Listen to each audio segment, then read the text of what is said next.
Bayan issues subpoenas for AMLA records. And despite what would appear to be a very categorical prohibition contained in that section, every time subpoenas are issued by the Sandigan Bayan, they are honored by the AMLA and no one is questioning them. Ganun din po itong impeachment court.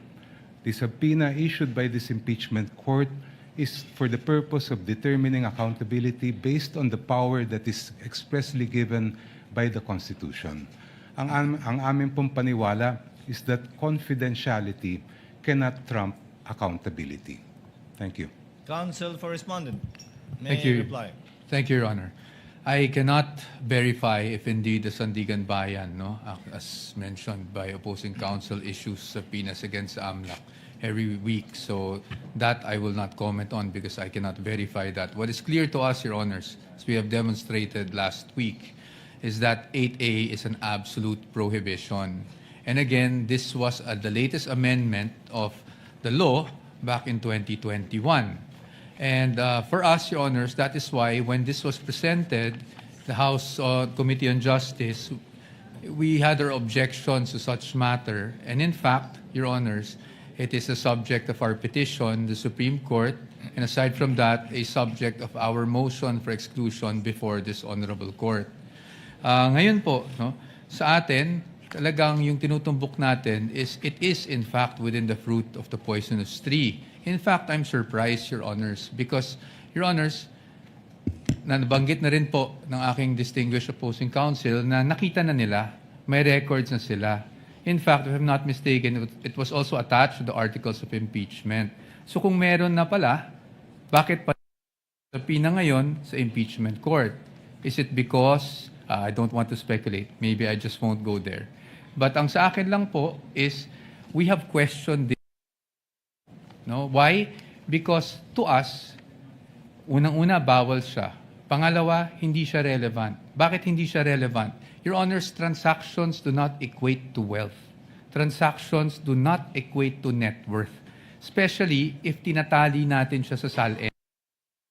Transactions happen over the course of the year, and in this case, years. Well, when you talk about SALN, we talk about worth specific.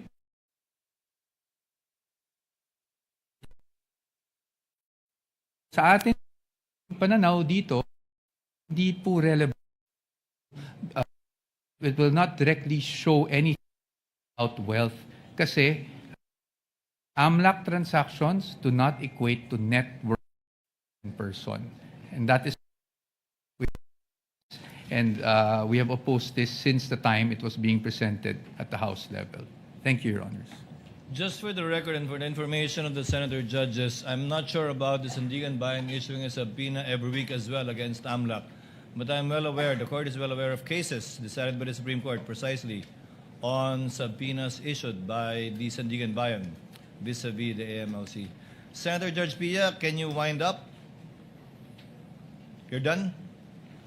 At this juncture, Chair will now recognize Senator Judge Alan Cayetano for his interjection and questions. You may proceed, sir, when you're ready.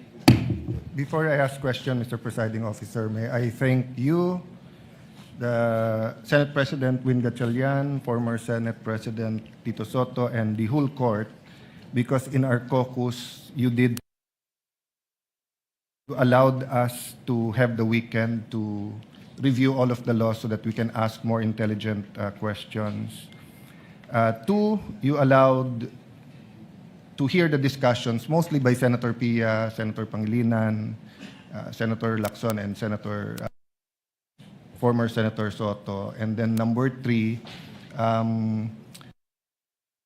we discussed how a complex, or what word did you use a while ago, Mr. Presiding Officer, that it's two motions, but there may be issues underneath. Issues and sub-issues. So that after we ask questions and after you make a ruling of asking for the House, just in case we do not agree, I'll make a manifestation, and then if others agree on how we can manifest or submit in writing in what parts of the ruling we agree or disagree for the record.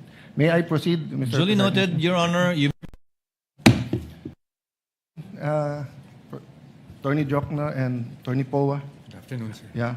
So I really want to be an na magkakasundo yung dalawang side today because you have the eloquent Attorney Jokno on one side and the eloquent no joke on the other side. So sa pangalan pa lang baliktad na. But I think the discussions are very important and I do appreciate your opening, Congressman Jokno. I appreciate your oral argument.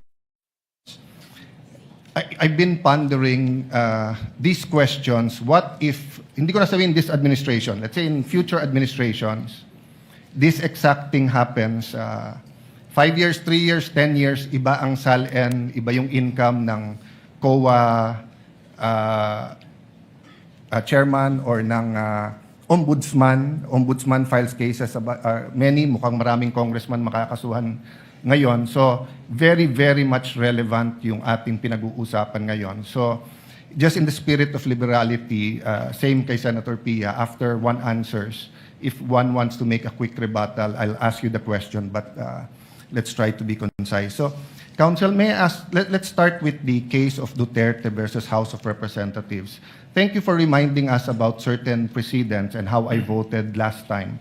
But you would agree, di ba, that when you have legal, even in legislation, you follow what the latest law is. So, for example, if you're allowed to issue a general warrant before Stonehill versus Jokno, but after Stonehill versus Jokno, so if before Stonehill versus Jokno, walang doctrine of the fruit of the poisonous tree, then some policemen will still submit evidence that was illegally acquired. But after that, we have to follow.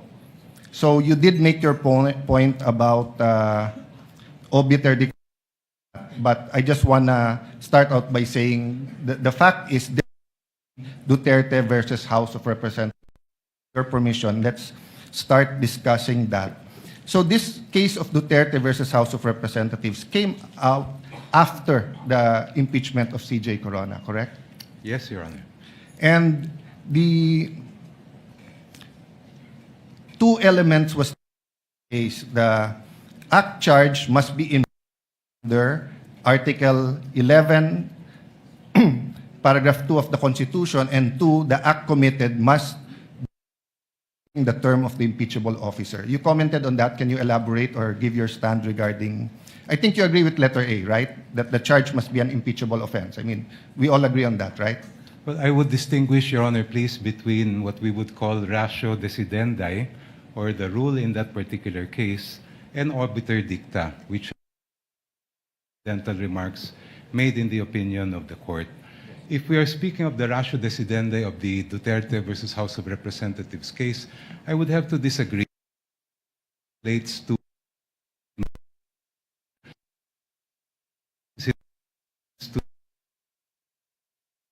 and the procedures that must be followed in the Constitution, how that will be applied when impeachment complaints are filed by at least 1/3 of the members of the House of Representatives. Git nila of any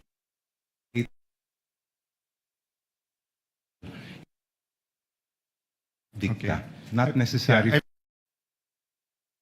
Regarding House of agree, the act charged must be an impeachable offense under Article. I would agree. May be allowed to just qualify No, this is just a that. general. It's not a trap question. So, No, Your Honor. so the officer has to be impeachable, and the acts charge should be an impeachable offense. And since you have betrayal of public trust, that's quite broad. No? So this is not a trap question. This is just laying the basis. But go ahead if you want to comment on that.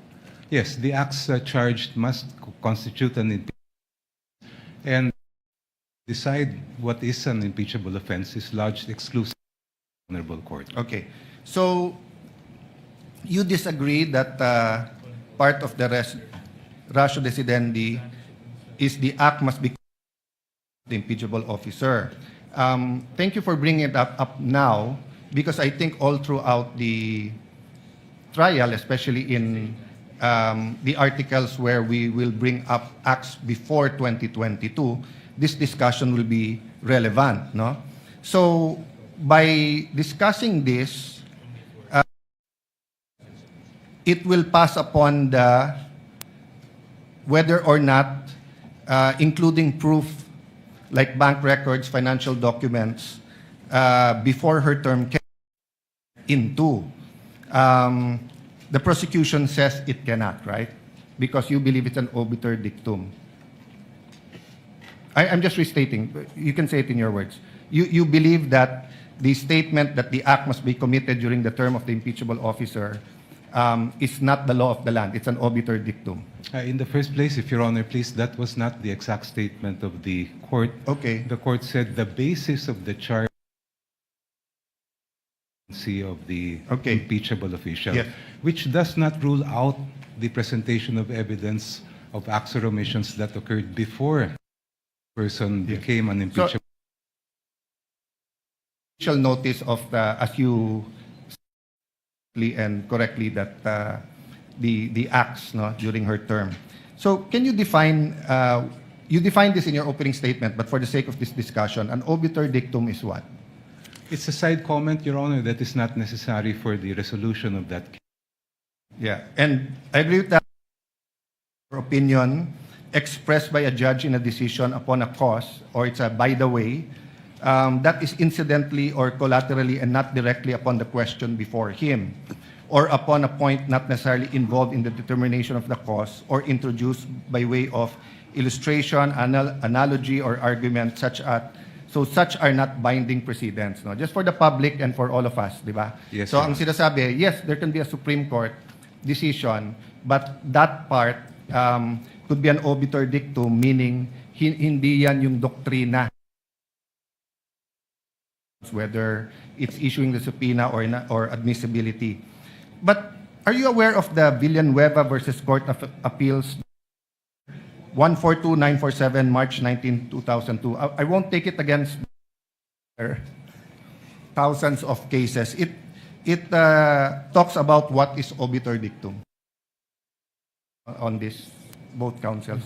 Permission. Yeah, so the prosecution characterization of the requirement that the basis of the charge for impeachable acts or omissions committed in relation to their office during the current term of the impeachable officer, obiter dictum. But in the Court of Appeals, in Villanueva versus Court of Appeals, in that case, the Supreme Court held an adjudication on any point within the issues presented by the case cannot be considered an obiter dictum, even where the point is only incidentally involved. So we agree if it's incidental, pwedeng obiter, but if it's on point within the issues, Villanueva case, it is not. So long as it is presented and decided in the regular course of the consideration of the case and led up to the final conclusion, or is a statement as to the matter of which the decision is predicated. The court added that a point expressly decided does not lose its value as a precedent because the disposition of the case is or might have been made on some other ground, and that where a court decides several points, none of such points can be regarded as having the status of a dictum. And one point should not be denied authority merely because another point was and more dwelt on and more fully argued and considered. So going back to the Duterte versus House of Representatives, the requirement that an impeachable act committed in relation to their office and during the current term was not a remark made by the way. The Supreme Court and Bank laid it down as one of the enumerated principles that due process requires, which is the very ground on which the ruling was predicated. Even if the court also struck down the 2025 impeachment complaint based on the one-year bar, so this is the question, does it not render the due process requirement laid out as a mere obiter dicta, or because it's based on due process, regardless of the mode of initiation, regardless of the mode of how the got here, isn't due process still a requirement? Yes, Your Honor. Counsel. Matter is within the issues resolved by the court, then it may not be considered as obiter dictum. But if we look at the decision in the case of Duterte versus House of Representatives, ang mismong nangyari po doon ay may naunang dalawang complaints that were endorsed at may sumunod na complaint filed by at least 1/3 of the members of the House. At yun yung tinutukan po ng ating Supreme Court. It was in that context that the Supreme Court made pronouncements about the one-year bar and even about due process. At no time in that case was it ever a fact in issue about the mode of impeachment that is involved in our case today. Ang pinag-uusapan po natin dito ay individual complaints that were then referred by the House to the Committee on Justice, heard by the committee, and then brought back to the plenary and eventually umabot po dito through articles of impeachment. So kahit may sinabi ang Supreme Court about impeachable offenses in relation to the charges, kami po ay naniniwala na hindi po yan pumapasok o sumasakop sa issues that were decided in that case. I'll not argue with you because that's not my job here. I'll follow the Pia Cayetano style and move to the defense. But just a follow-up question on that. So I respect your belief on that. But my point is, the legal principle of due process applied to that mode, is it not logical that it's the same legal principle on due process even if you use another mode? Your Honors, please, when we substantive and procedural due process, and when we speak of substantive, we're talking about protections to life, liberty, and property. Wala naman pong ganun na issue po dito sa atin because office is not a property. We're not talking about the life or liberty of the respondent. Ang pinag-uusapan po natin dito kung due process ang issue ay simply fundamental fairness. And I do believe that this proceeding does require fundamental fairness, but at the same time, that this court be hamstrung in terms of how to decide whether an offense is impeachable or not. That power is exclusively given to this court at dapat kayo lang po ang magdesisyon at magpasya kung ano nga ba yan. So when we speak of an impeachable offense, may kaugnayan po yan doon sa nabanggit ninyong the basis of the charge must relate to the incumbency because in our view, that is really something that each member of this honorable court will have to decide when the time comes. Yeah, later on, I'll ask you that question, whether or not, what, if ever, can the Supreme Court decide or what of their pronouncements will be applicable to this court and that. But my point is, if we're saying that pag ang mode of initiation is by 1/3 derecho at ang nakalagay doon committed in relation to their office term, wouldn't it be illogical if you use another mode and pwedeng hindi committed in relation to their office current term? I don't think the Supreme Court would be illogical in saying this is the principle for due process in this mode but not in this other mode. Even if we assume, Your Honor, that that is not obiter, the statement that the basis of the charge must relate to the incumbency of the impeachable officer, we submit that that still applies and we have satisfied that test. Okay. As I mentioned in my opening statement, integrity cannot be divided. Hindi po pwedeng biyakin ang integridad. So on that point, so if a president, an ombudsman, a COA chair who's, let's say, 60 years old, but he started in government at 20 years old, he can be impeached by something he's done when he was 20 to 30, not only on what he's done when he was already an impeachable officer? If we are speaking about unexplained wealth, Your Honor, I have repeatedly cited the cases of the Supreme Court that provide that we must look from the reckoning of the first day of service of that public official, look at all the income that person has amassed, and determine whether it is manifestly disproportionate income that he has reported. Yes, I agree in person liable and accountable. But what I'm saying is that, let's say he was a counselor, then he was a customs director, then he was BAR, then he's now COA.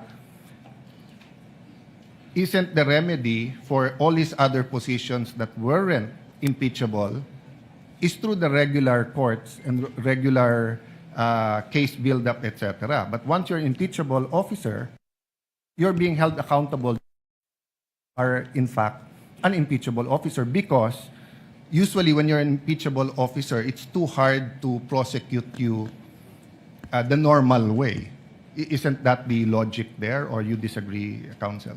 I would have to respectfully disagree. Ang pinag-uusapan po natin kasi dito ay betrayal of public trust. And I think it's very clear that when we speak of betrayal of public trust, essentially we are looking at whether the public official is fit or unfit to continue in service. Kung o mayor na umaabot sa bilyon-bilyones, I think that would big impact on the court's decision, whether that office or whether they are fit of that office. Okay, as I Alan Cayetano, with your indulgence, a request was conveyed to the presiding officer to declare a very brief break. This is not a break for all of us. 5 minutes, so that counsel may answer to the call of nature. That was the message conveyed to the presiding officer, including Senator Judge Cayetano. So, minute break. We shall resume at 4:05.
We shall resume the interventions of Senator Judge Alan Cayetano pertaining to the issue at hand on the twin requests for subpoena by the prosecution.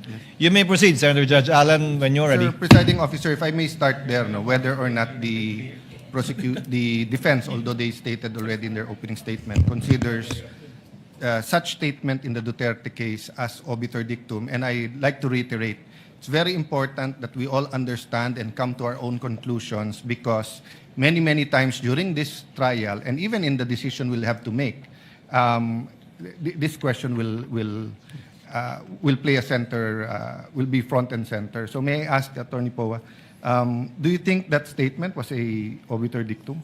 As stated, Your Honors, thank you for the question. Stated last week, Your Honors, it is our position of the defense that that is not obiter dictum, precisely because, Your Honors, it is our theory that when the Supreme Court decided the case of Duterte versus HOR, the point that the one-year bar was triggered is precisely because there was a violation of due process. That's why, if you read the decision, Supreme Court, through the words of course, Senior Associate Justice Marvic Leonen, painstakingly discussed what due process is actually in an impeachment proceeding. And in fact, there was a line in that decision that says that they wanted to clarify the guidelines on impeachment proceedings. Further to that, Your Honor, hindi lang po sa decision, pero pati po doon sa binibigay na primer or summary ng Supreme Court bago nila ilabas yung buong decision, they enumerated the guidelines, which were around 7 points, if I'm not mistaken. And the 6th point is actually on what is an impeachable offense. And in fact, we have prepared copies of that primer for the senator judges, which we can distribute, so that makita po nyo na while ang effect ay na-trigger yung one-year bar, it was really due process that the Supreme Court was discussing in that case to guide. Yes. Commission Counsel for Respondent, kindly submit that to the Clerk of Court. Yes, Your Honor. Thank you. You may proceed, sir. So, while as I was saying, Your Honors, while yung ang end result is na-trigger yung one-year bar, and that's why void yung naging first round of impeachment, ang talagang pinag-uusapan ng Supreme Court dito is the observance of due process in every stage of the proceeding. And that is why it is very important na mapag-usapan natin na yung kasama doon is really kung ano ba talaga ang isang impeachable offense. At nakasulat doon, if I may quote, the basis of any charge must be for impeachable acts or omissions committed in relation to their office, meaning in relation to their impeachable office and during the current term of the impeachable officer. So that is why, Your Honors, it is the view of the defense na hindi po obiter lang itong pronouncement ng Supreme Court na to as to what constitutes as an impeachable offense. Yes. I'm not texting. I got on my phone the Duterte versus House of Representatives because, of course, my follow-up questions was to get into the mind of the prosecution when to apply the Duterte case and when not to. So, but I'll still ask you the same question. So, what's more logical, that the due process requirement that the acts committed should have been on the term is also applied to the other modes or just to the one-third mode? All modes of impeachment, Your Honor. That is our position. Kasi po, we would veer into absurdity, no? Na kung dun sa one-third mode tayo, ang impeachable offenses limited lang sa term, pero pagdating doon naman sa other mode, which dinaanan, admittedly, at yun ang dinaanan nitong current proceedings natin, mag-iiba ang definition ng impeachable offense.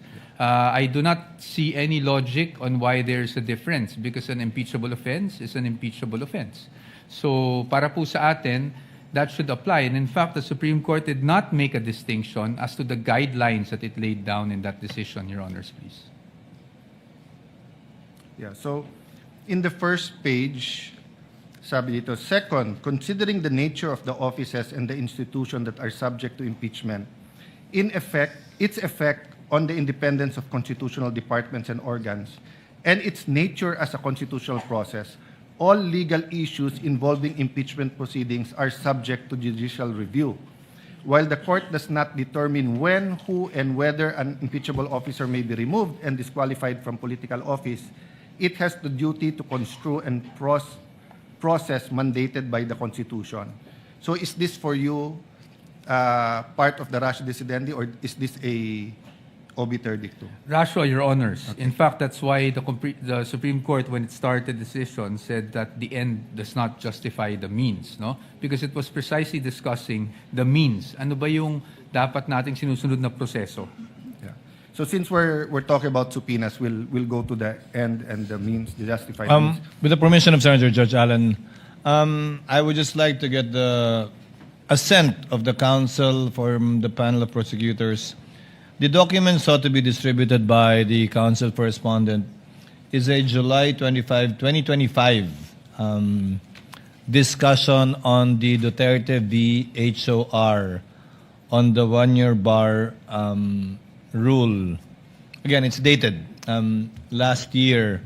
With the permission of the prosecution, we shall distribute it without prejudice to the counsel for the panel of prosecutors to also furnish whenever it shall so desire, because this issue, as pointed out by Senator Judge Cayetano, will linger until the end of the proceedings, without prejudice to the counsel from the panel of prosecutors to so furnish also senator judges with their rejoinder to this document being furnished to the senator judges. Is that okay?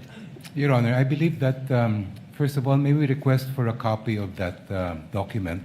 I believe that document refers to the office of the spokesperson. That's correct, Of the yeah. Supreme Court, in which case, Your Honor, we would have to interpose an objection because any interpretation by the office of the spokesperson is not binding on the Supreme Court. What we must look at are the actual text of the decision. Well, counsel, you can say that in your rejoinder. Point that out in your rejoinder and point that out in your submission. We will do that, Your Honor. So ordered. Clerk of Court is directed to kindly distribute the copies to the senator judges without prejudice to the panel of prosecutors submitting a rejoinder to this document. Yeah. Senator Judge Alan Cayetano, you may proceed, sir. Yes, Apologies and, for the interruption. Presiding officer, to be fair to the, I wouldn't have objected if you objected to the distribution, but realistically, we won't have time to read it because magruruling na after. Yes. So it'll be more of reference materials. But feel free also to, if you feel that you should submit in writing a rejoinder to be fair to everyone. So if the voting was tomorrow, and it would be unfair to distribute it. So can I ask the same question, Congressman? So I read, it's the first few paragraphs, no? Sabi kasi dito, you heard me naman, no? You want me to read it again, or? If I may be allowed to respond already to the Yes, go ahead. question. Well, first of all, Your Honor, I think we must point out one of the plainest reasons why that statement in the Duterte ruling is obiter dictum. And that simply is because there was no trial yet to speak of when the Supreme Court rendered that decision. Paano po magiging issue yung nangyayari ngayon sa trial, samantalang nung dinesisyonan po yan ay wala pa pong trial. Therefore, any statements by the court about how the trial should be conducted are outside the issues of that case, and while they may be guidelines, they are not binding as judicial precedent to us and to the future generations. Actually, I was referring to a different matter already, but just to that point, it's not how, it's what. Because it's paragraph 6. So the basis of the charge must be for impeachable acts or omissions committed in relation to their office and during the current term of the impeachable officer. For the President and Vice President, these acts must be sufficiently grave, amounting to the crimes described in Article 11, Section 3.1 of betrayal of public trust given by the majority of the electorate. For the other impeachable officers, the acts must be sufficiently grave that they undermine and outweigh the respect for their constitutional independence and autonomy. So this doesn't really tell us how to conduct the trial. This basically tells us that if we don't follow that, we're endangered of having a trial that's void ab initio. I would have to respectfully disagree, Okay. Your Honor.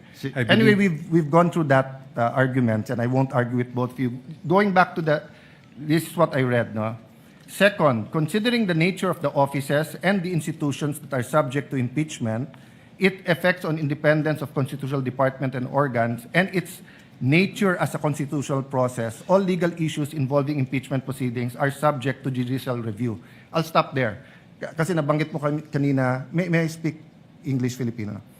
Nabanggit niyo po kanina na that's for us to decide. And my interpretation, and I've felt like that many, many times, di ba, na zealous dapat ang impeachment court sa powers niya. Kasi not only because it's sui generis, wala tong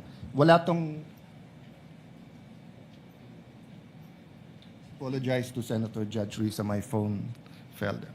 So, wala nga tong, you cannot appeal the decision of my belief, no? You cannot appeal the decision of to acquit or to convict to the Supreme Court, di ba? But the parameters, so let me use the words of the Supreme Court, no? Ang sabi niya,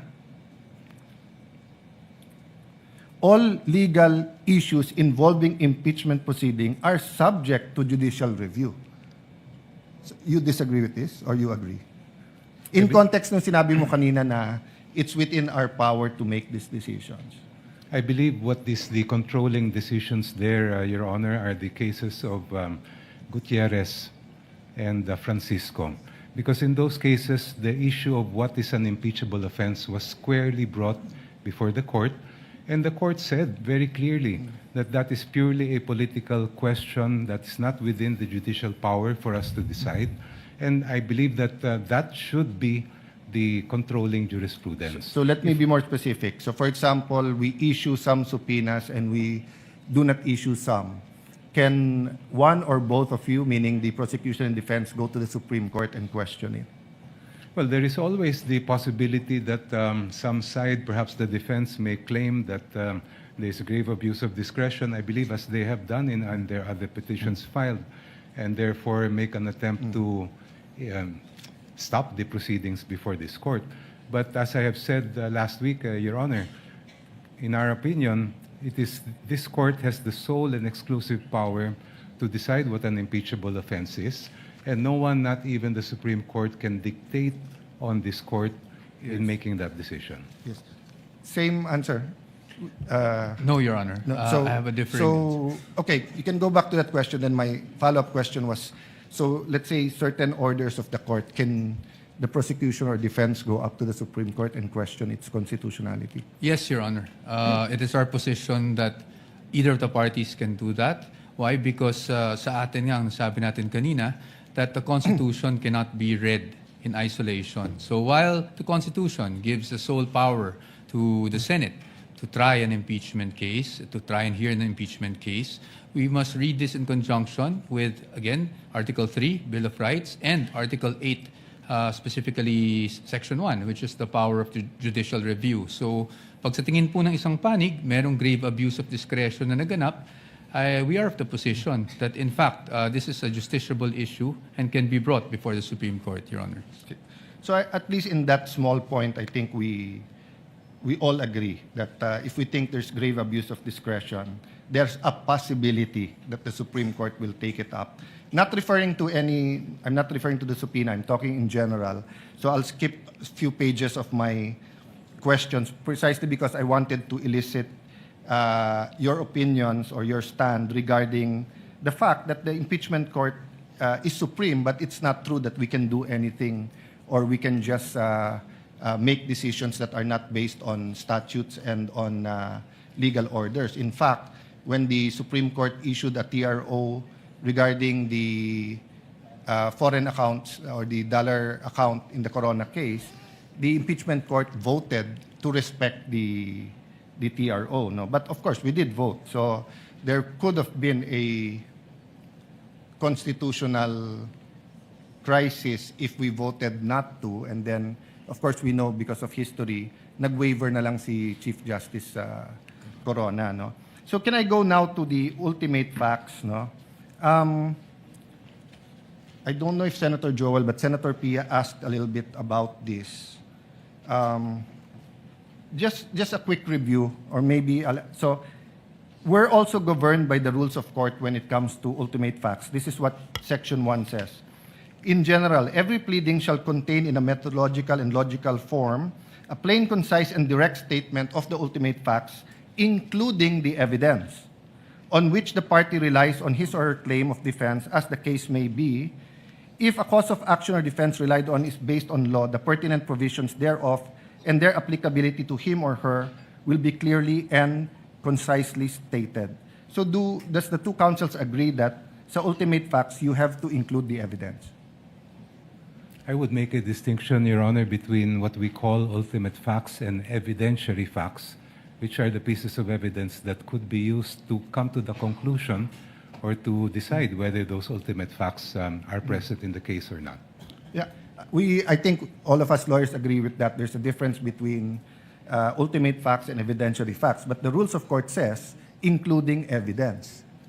Kasi kung walang including evidence, de ang kailangan mo lang i-file, ultimate facts. Pero pag sinabing kasama ang evidence, for me, it doesn't mean that every single testimony in every single document should be attached. But so let me go to my second question.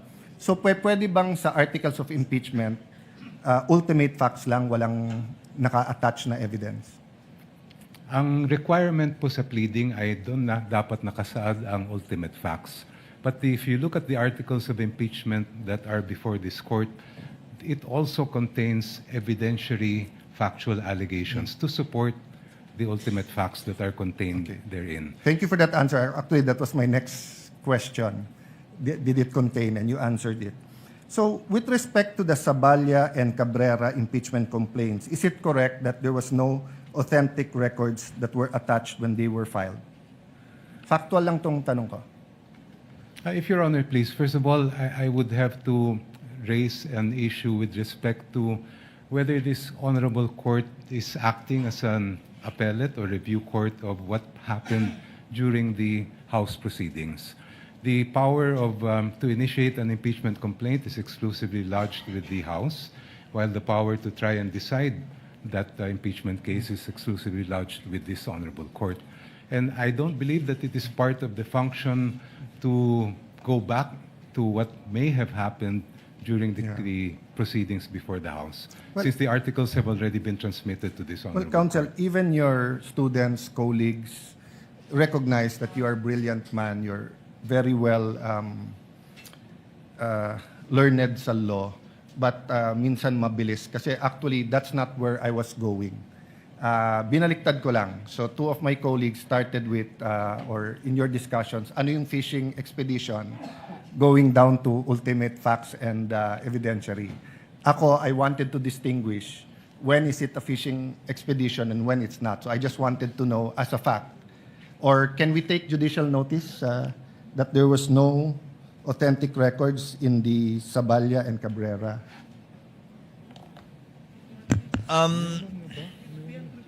What's the point again, Senator Judge? There were It no was- authentic. It was just preliminary because I wanted to compare it with other impeachment complaints.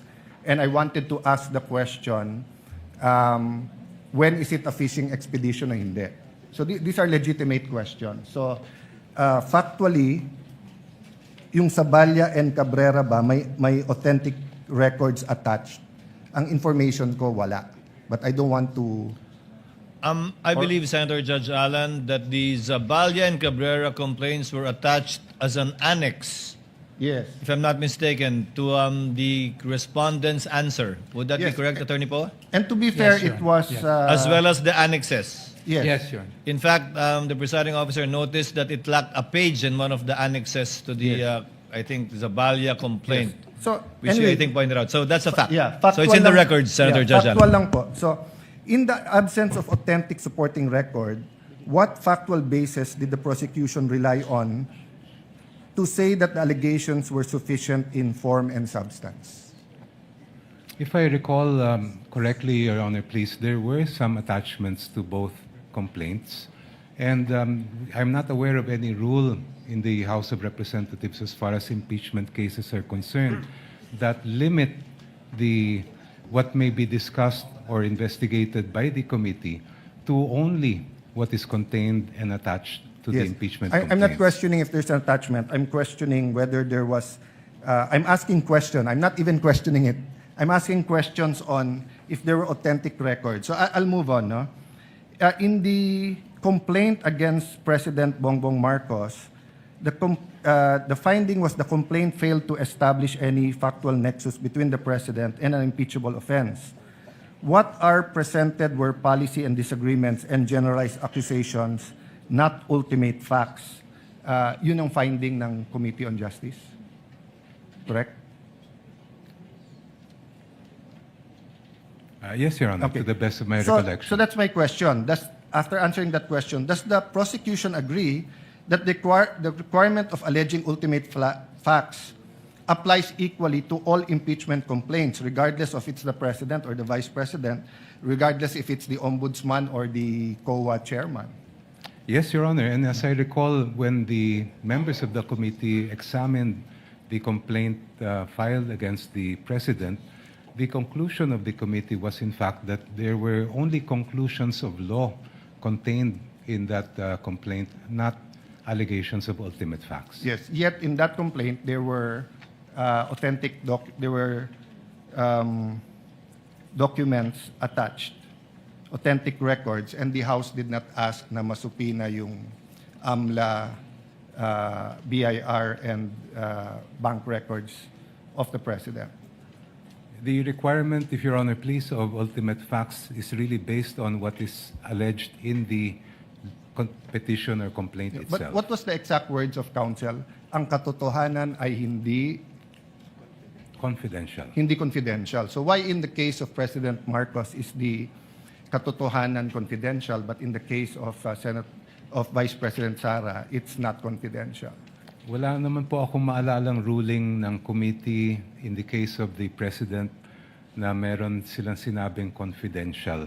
No, What I recall is that the conclusion was that the complaint did not allege ultimate facts. So there was a conclusion even before asking for all of this. But in this case, balikta, there was a conclusion that there's no nexus between the president and an impeachable offense. In this case, walang authentic documents, pero humihingi ng supina kasi yung katotohanan hindi confidential. So, which goes to my, well, first, let me honor who I should honor because it seems that the Lisa Masa complaint, which was endorsed by ACT party list, was here kanina, and I think Antonio Tino, I think Sara Elago was here the last week, and I think Representative Ko was here. So in their case kasi, I can say walang selective justice because they wanted the same standards of president and vice president. So that's my next question. We want fairness for everyone and for the Filipino people, but would it be unfair to require 20 years of documents from AMLA, BIR, and bank accounts from Vice President Sara without requiring the same from President Bongbong, considering that all of these scandals is happening during his administration? If the allegations of the complaint against the president did in fact contain ultimate facts, I would see no reason why the Committee on Justice should not have proceeded with it. So I'll take that answer. May I ask the same question? Rule 8, ultimate facts including evidence. So the answer of the prosecution was that basta't may evidentiary facts. But ang nakalagay kasi sa Section 1 ng Rule 8, including evidence. What is the position of the defense on this? The defense follows strictly the rules, Your Honors. While I agree with the distinguished opposing counsel na iba yung ultimate facts and evidentiary facts, no? I don't want to blur that line. Tama naman po yung sinabi ng ating opposing. But yun nga po yung punto namin, no? In the Saballa and Cabrera complaints, wala pong ultimate facts at wala din pong evidence or evidentiary na nakakalakip doon po sa mga complaints, and which is the very issue that we brought up to the Supreme Court, Your Honor. So if you were representing now the president and the opposing counsel was also asking for 20 years of records of AMLA bank accounts and BIR, would you still have the same position? Your Honors, That unless it is relevant and definite, I read in your Yes. pleadings, di ba, and in your position paper na yun yung... So kasi I'll ask na rin my next question. Why is it definite in your view? Opo. So on the first question, yes, Your Honor. Even if I were to be representing the President now, I would have the same view, no? Na hindi po pwedeng ganun ka 20 years ang span ng mga documents na hiningi, precisely because the jurisprudence provides that for a valid subpoena to issue, it must be particularly described, plus yung sinasabi po natin na relevance. Now, to the second question as to why it is not particularly described, Your Honors, unang-una, let's start with the bank accounts. No? Yung bank accounts na naka-enumerate sa kanilang request, it is our position na yun po yung natawag kanina na fruit of the poisonous tree. Because as you can see, lahat po ng pinanggalingan na accounts na yan ay yung AMLAC. But which we are contesting. No? Sa amin po, unlawful po yung naging disclosure sa Committee on Justice.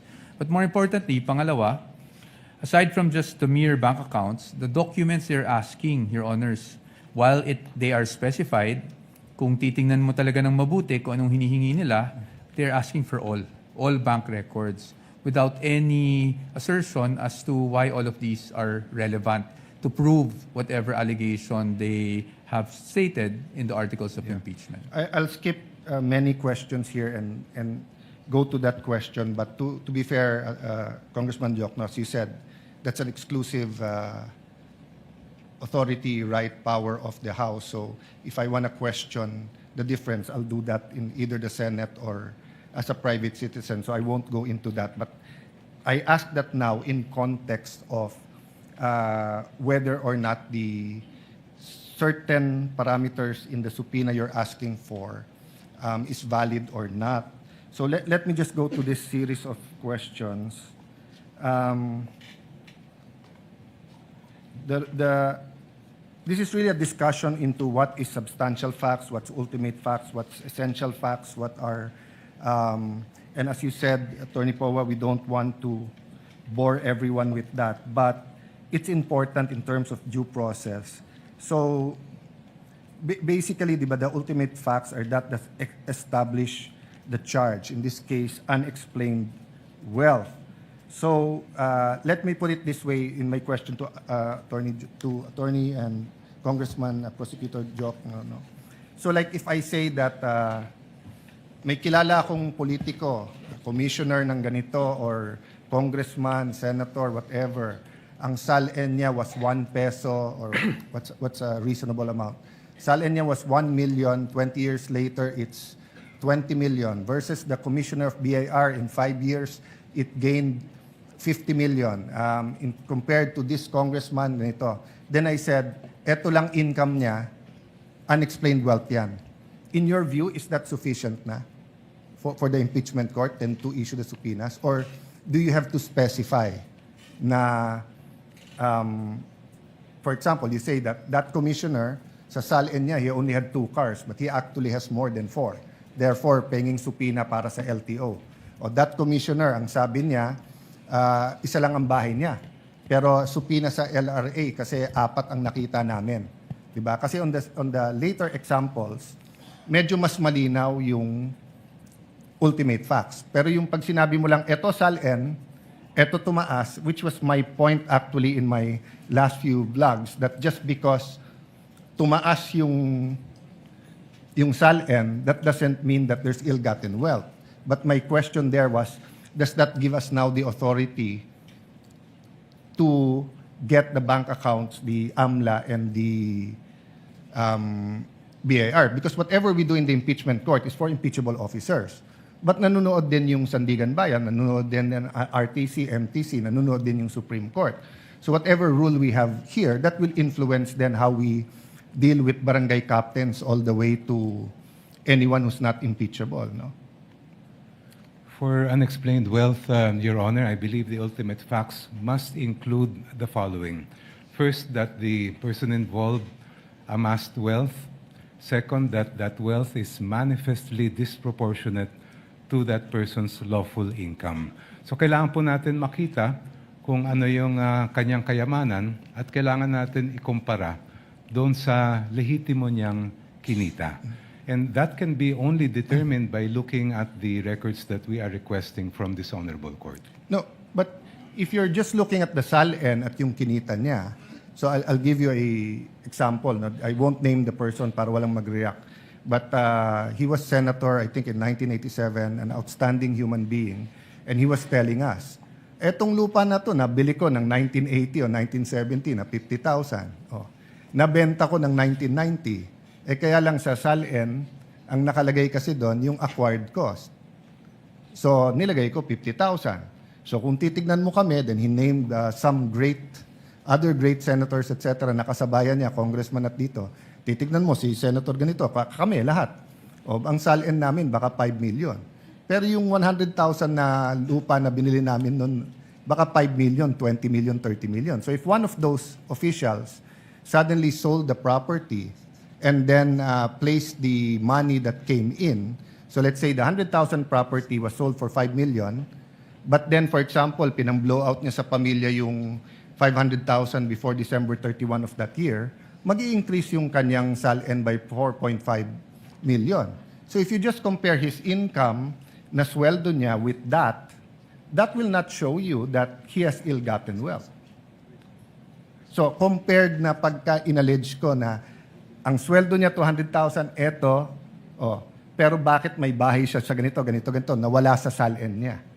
Di ba? So I agree na sundan natin yung ebidensya. If the SALN is much more than what you're making, that could spark your curiosity, your suspicion, and continue to investigate. But do you make the conclusion now and file the impeachment case that since malayo yung SALN sa income, therefore ill-gotten yon, without giving that person a way to explain before you subpoena every single document about their lives? That's precisely why, Your Honor, they call it unexplained wealth. Doon po natin malalaman yan sa mga dokumento. No, I agree. Ngayon, kung they call it naipaliwanag... Go ahead, sorry. I'm sorry, Your Honor. I'm sorry. I'm the one. Please continue. Kung halimbawa sa binigay niyong example ay nag-appreciate yung value of the land, then I would not call that unexplained. I would call that explained wealth. Yes, but you're introducing a new concept now, unexplained wealth versus ill-gotten wealth.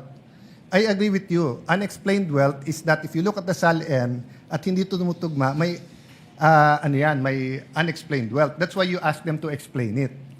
And then pag hindi maganda yung explanation and may ebidensya ka, then you can go against that person for ill-gotten wealth. Diba? But like in certain parts here, I saw some that I would consider even without asking you evidence. But for example, yung mga kumpanya. Sabi dito, lugi yung kumpanya. So kung lugi yung kumpanya, hindi makaka-contribute yun sa kanyang ill-gotten wealth kung meron man. So why are we getting all the documents about those companies? Doon pumapasok yung criticism ng iba. Is this a fishing expedition? Kasi if I had 5 companies and they were all making money, and supposedly I only own 1% of that company, but I'm getting half of that income, I would agree with you, isupina lahat yan. Tignan natin yung flow niyan, baka yan yung pumasok sa akin. Pero lugi nga yung mga kumpanya. As an example, So that's my point. Is it enough in the view of the prosecution panel just to allege, malaki yung SALN mo, bigger than your monthly sweldo? Both of us agree, it's unexplained. But is it ill-gotten? Or do you need more allegations to show that it was ill-gotten? Well, Your Honor, please, the decision whether wealth is unexplained or, as you said, ill-gotten is really a decision that this honorable court will make based on the evidence. Ang gusto lang po namin ay mailatag ang ebidensya sa inyong harap para kayo na mismo ang magsabi. At para malaman po yan, we have to look at the statements of assets, liabilities, and net worth. We have to look at the lawful income reported in the ITRs. we have to look at the bank records in terms of kung ano yung pumasok at lumabas sa kanilang mga accounts. Let As me- far as, I'm sorry, Your Honor. Yeah, go ahead. It's mine. As Sorry. far as the businesses are concerned, that has to do with the third subcharge under unexplained wealth. Yung pong continuing to participate in business interests despite the clear and express prohibition provided in the Constitution. We want to know whether those businesses, yung ba ay mga operational ba ito? Ito ba ay talagang sabihin natin na nandun yung sinasabi nga na inaamin ni Vice President sa kanyang salin na business interest nga niya yon.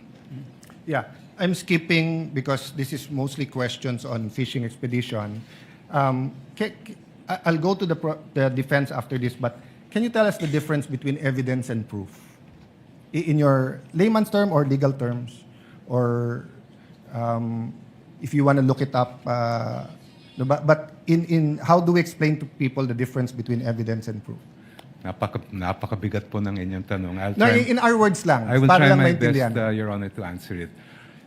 In a court proceeding, whether we're speaking of an impeachment court or a regular court, the judges look at the evidence. They may never be able to know the entire truth kasi ang pangyayari ay nangyari dati pa po.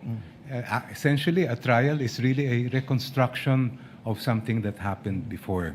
So it may happen in some cases that there is enough evidence to make conclusions as far as a judgment is concerned, even if the members of the court did not get to see the entire truth. Yes. Ang gusto po namin maiwasan na dito sa impeachment court ay meron po tayong hindi mailatag na ebidensya sa mga mahistrado po na nandito para talagang maging buo yung larawan nila bago po kayo magpapasya. Yeah. I don't think there's any question that all of us here want na mailatag yung ebidensya. The question is, do you have the evidence or are you fishing for the evidence? And that's a question not only for you, but for every single impeachment process, not only the umabot dito, because myself, Senator Subiri, Senator Chis Escudero, then later on Senator Villanueva, has been in the House many times during impeachments of presidents and chief justices. No? But the reason I ask between evidence and proof is because if you have the evidence, you want the opportunity, diba, to bring it here, show the relevancy, connect it to the crime, we admit it so that if it's true, then we can convict. The opposite sides na will either question, hindi admissible yan, or admissible pero walang relationship yan, etc. No? So what I'm saying is that if you're going to prove your case with no evidence except that if you get all of that, then magiging arbitrary yung House of Representatives sinong gusto nilang i-impeach because almost any public official who's been there for a long time, you will see discrepancies in their SALN because unang-una iba yung acquisition cost at iba yung current value at iba din yung deadline ng December 31, no? Which after this I'll ask the defense to answer, then I'll go into the AMLA, which is different from bank accounts, no? So if you're coming to the court with evidence already, but kinukuha mo yung subpoena na yan, di ba, to further prove your point, I don't think there'll be a question there. As Attorney Powa said kanina na kung yung BIR box na yan, alam natin yung laman, and dapat gamitin dito, they inallege nyo na. Pero kung hindi alam yung laman, are we fishing there if there's a tax evasion or wala? I don't know the answer. I'm asking you the question. You can answer it in any way you're comfortable in answering.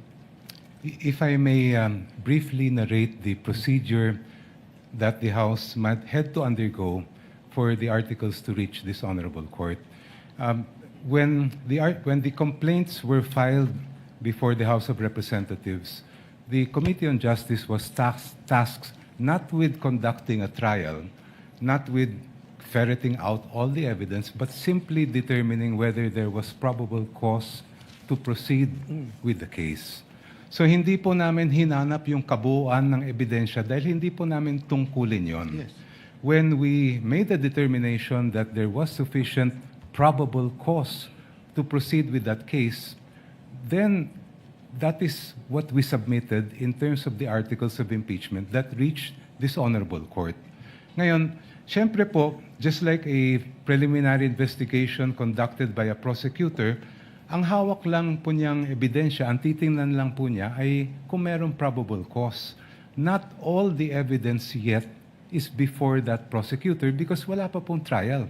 The presentation of evidence, even the subpoena or compulsion to present evidence will only happen when the trial takes place. And yung tinutukoy po ninyong fishing expedition, yun ay maaring sabihin natin nangyari kung only if the party requesting the evidence or documents ay nagbabaka sakali lang. Baka may makuha tayo dito. In our case, I have to disagree that there was any sort of fishing expedition because based on what the Committee on Justice and later the plenary of the House found was sufficient, there was enough cause to proceed with the case. I'll go to probable cause, but yung sinabi mo, baka sakaling may makukuha dito. You said hindi ganon. So anong makukuha natin if we grant all the subpoenas you're requesting? The evidentiary facts, Your Honor, that were not yet, hindi pa nakita ng House nung ang ginagawa lang po namin ay determinahin ang probable cause. So nagbabaka sakali din? Hindi po. No, kasi you said... Because there is basis for requesting for the so bank what will records. you see? You still don't know what you'll see.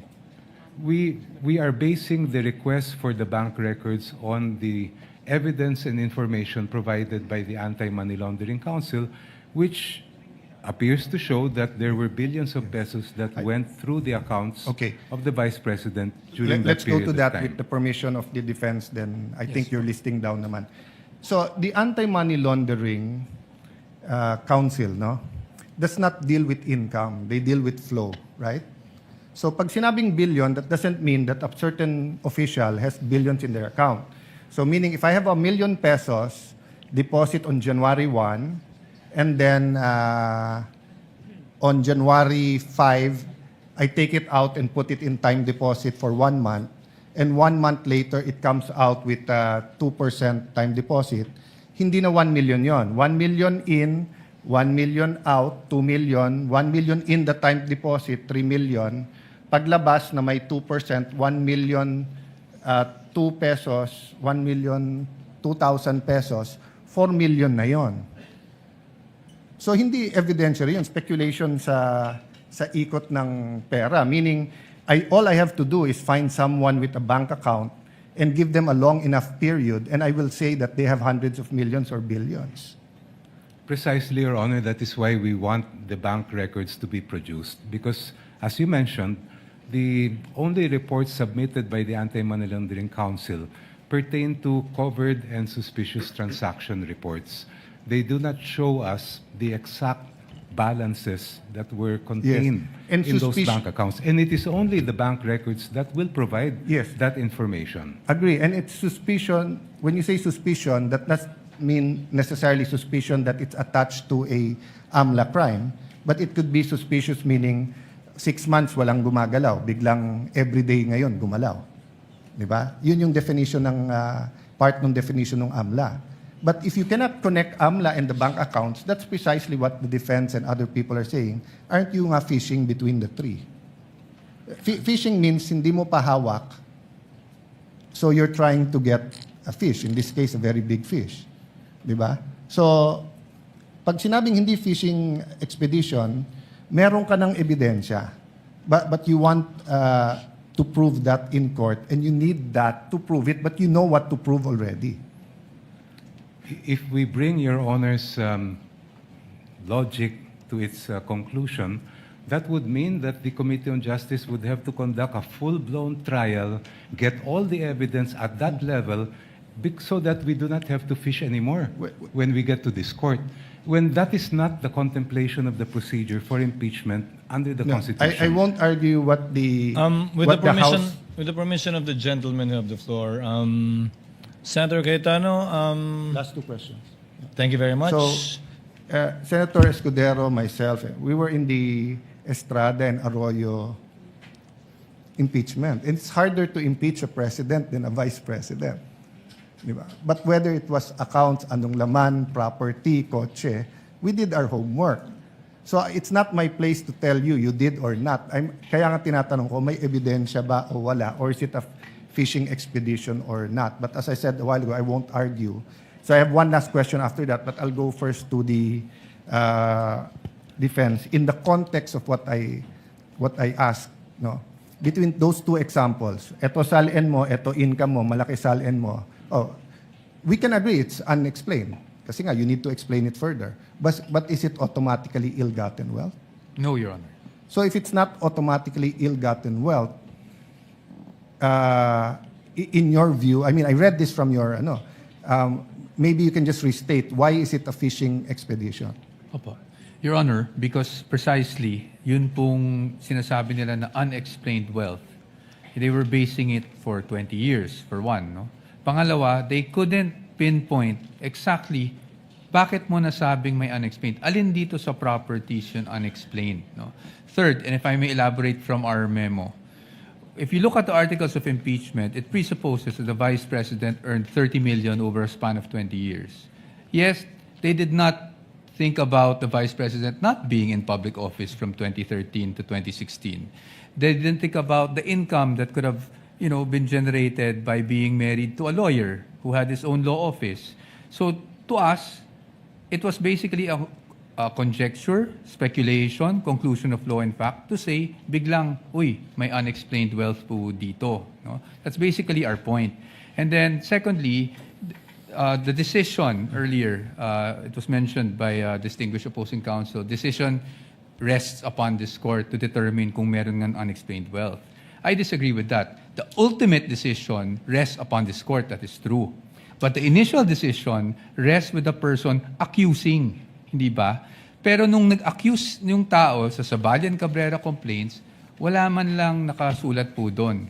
Kanina na-mention po yung should the Committee on Justice now conduct a full-blown trial? No, it shouldn't. It should just evaluate the complaint. Parang nga pong piskal, parang preliminary investigation. Pag tayo po pumunta sa piskal, at ang dala lang natin doon ay puro paratang, wala man lang supporting document, what will the fiscal do? Dismiss the case outright.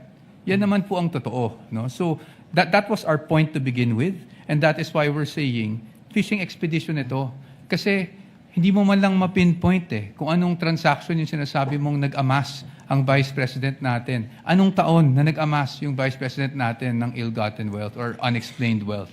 At dahil doon, ngayon, we're asking for records spanning 20 years, both, BIR records, bank records, AMLAC records, which they already have, actually, from the Committee on Justice. Pero, hindi natin ma-pinpoint, alin ba talaga dito? We cannot specify kung ano yung act, ano yung omission na ginawa niya na nakapag-amass siya ng unexplained wealth. Talking about both parties talking about the fiscal or prosecutor, actually binago na rin ngayon. Probable cause with reasonable certainty mako-convict. So meaning you go to the fiscal's office that you point out ano yung crime, sino yung gumawa ng crime, and yung preliminary evidence mo might not be enough to convict at that time, but enough to say na hindi lang to marites. So if I go to the fiscal's office or ombudsman saying this senator has 150 million in SALN, 10 years ago it was 50 million, therefore it's ill-gotten wealth, and then wala pa akong ibang dala except yung magkano sweldo dito, I doubt the fiscal will file that case. But if I tell the fiscal that he has 2 cars in his SALN, but I see him using 4, then give him the opportunity. But I can subpoena the LTO. Na kanino ba yung plate number na yan? Baka namang nasa kapatid talaga niya, no? But the last set of questions, I'll just ask it once, no? So I think everyone understands naman the subpoena regarding the Vice President. The issue was really the dates and how specific or hindi. Actually 2 questions. The corporations, do you not have to pierce the corporate veil, considering there's no allegations in the articles that these companies were used to amass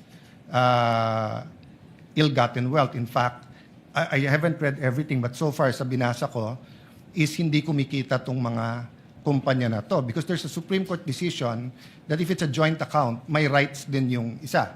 And I don't even know if we informed all of those companies that we might subpoena their records. So did we give them that opportunity? Isama ko na yung last question, Mr. Presiding Officer, and I won't follow it up, no? But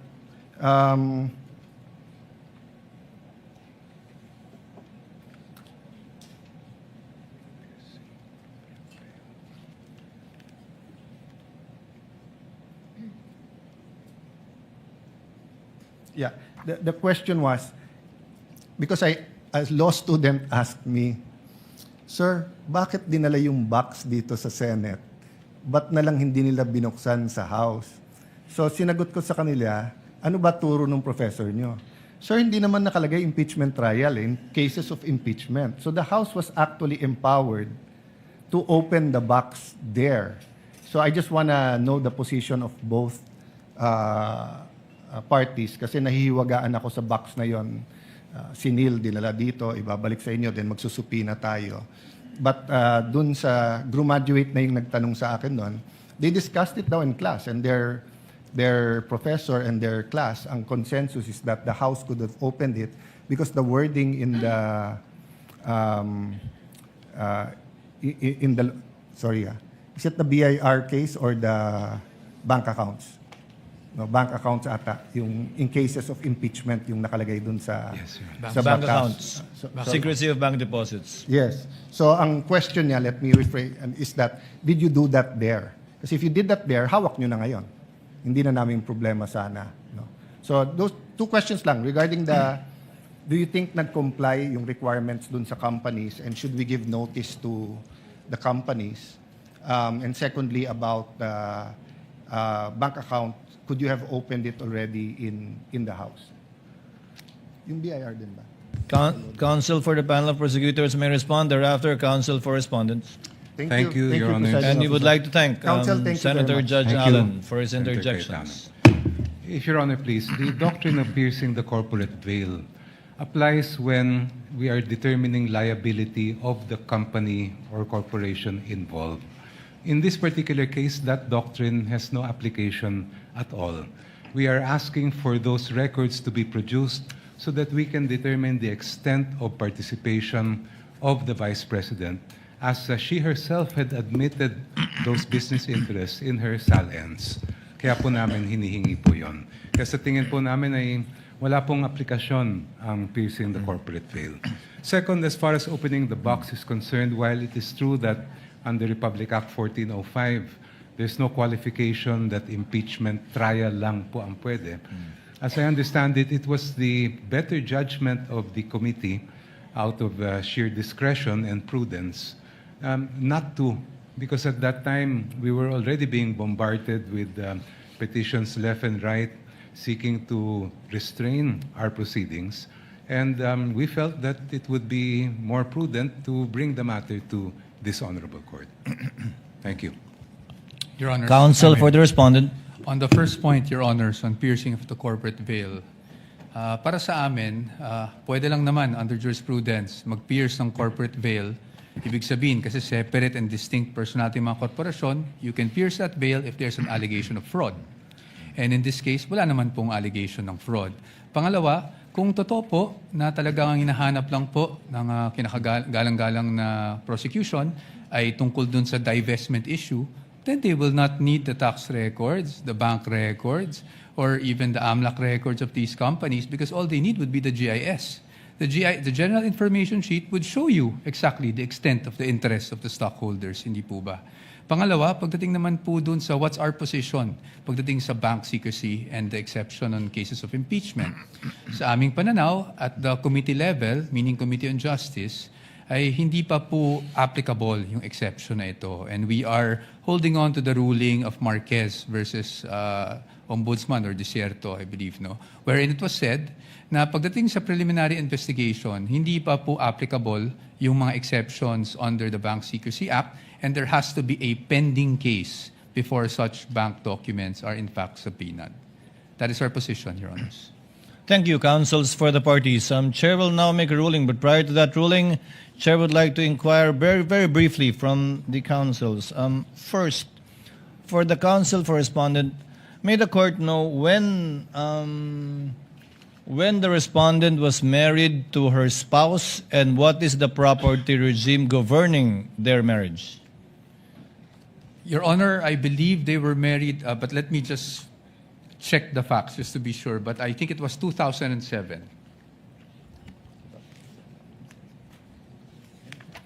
2007, Your Honor. Can I get back to you on the specific date for that?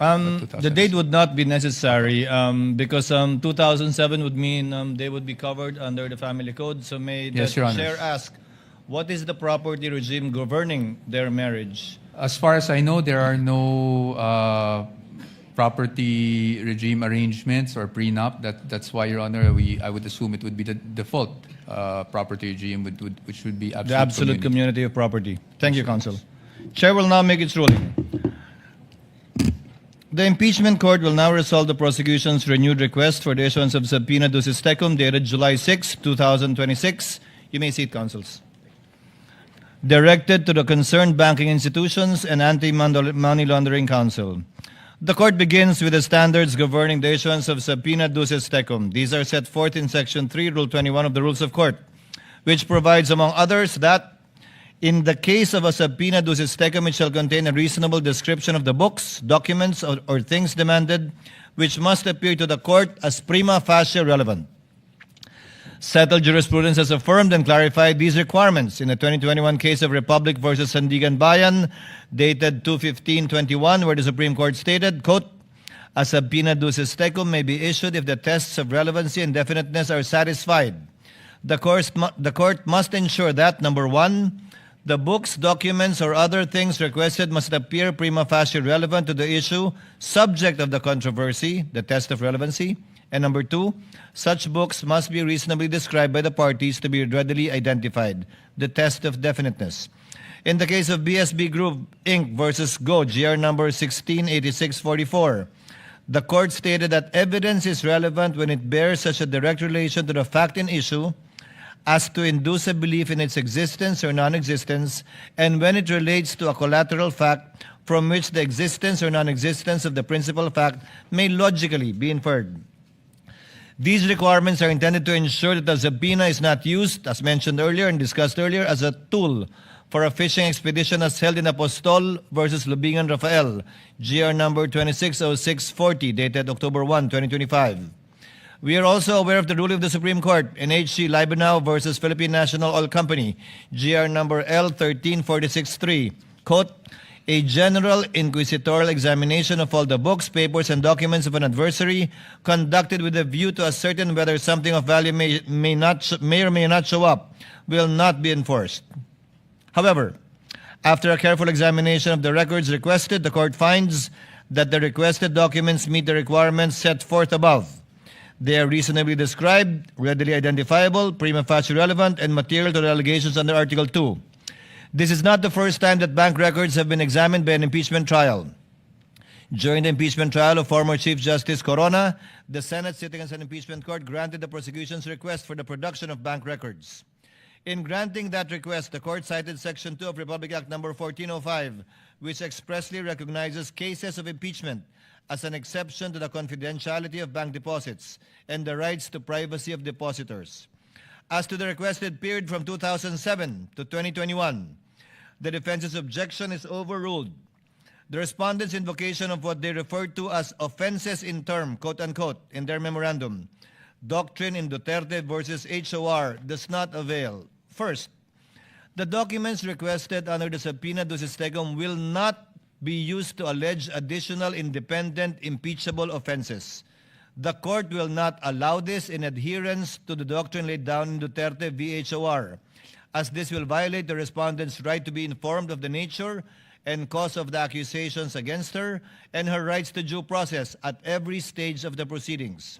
Rather, the court will only allow these records to be used to establish a factual baseline against which the respondent's assets, financial transactions, and business interests during her present term may be assessed. Establishing such a factual baseline is recognized in settled jurisprudence involving allegations that a public officer's wealth is manifestly disproportionate to the lawful income and financial capacity of the officer and the officer's spouse.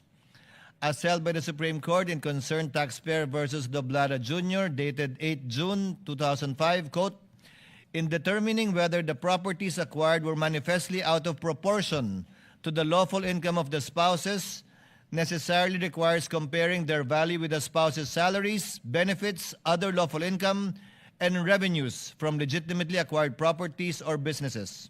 Further, in the case of Ombudsman V. Bernardo, GR number 18-1598, quote, respondents' beginning net worth must be considered for purposes of determining whether his disposable income was more than sufficient to justify his property acquisitions and foreign travels for the covered period, and whether he possesses the financial capability to acquire or purchase properties as reported in his SAL-N. Quote, such net worth of the respondent as declared in the statement filed by him or her from the first day of his employment with the government shall be considered as his true net worth as of such date for purposes of determining his capacity for future property acquisitions during his tenure as a public officer. Any unexplained increase in his net worth thereafter may fall within the ambit of the presumption provided for in Republic Act number 1379. The production, therefore, of the records from 2007 to 2021 is authorized strictly for that limited purpose only. Their admissibility and evidentiary use shall remain subject to the prosecution establishing their connection to the alleged unexplained wealth during the respondent's present term in relation only to Article 2 of the Articles of Impeachment. Now, with regard to the bank records held separately by Attorney Manasseh Carpio and jointly by him and the respondent, the defense's objection is likewise overruled. The respondent's reliance on Republic v. Eugenio is unavailing. That case involved only an ordinary civil inquiry into spousal assets that were not statutorily aggregated. On the other hand, Section 8 of Republic Act number 6713 requires public officials to disclose their assets, including that of their spouses. Their financial interests are therefore statutorily intertwined for purposes of disclosure.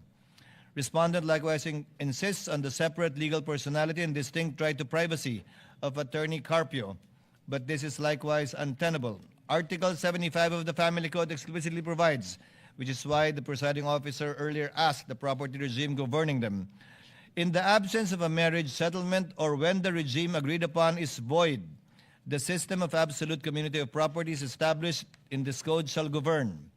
Under this regime, Article 91 dictates that community property shall consist of all the property owned by the spouses at the time of the celebration of marriage or acquired thereafter. Furthermore, the Family Code imposes a strict statutory presumption under Article 93, which mandates that property acquired during the marriage is presumed to belong to the community unless it is proved that it is one of those excluded therefrom. The law is clear on the matter.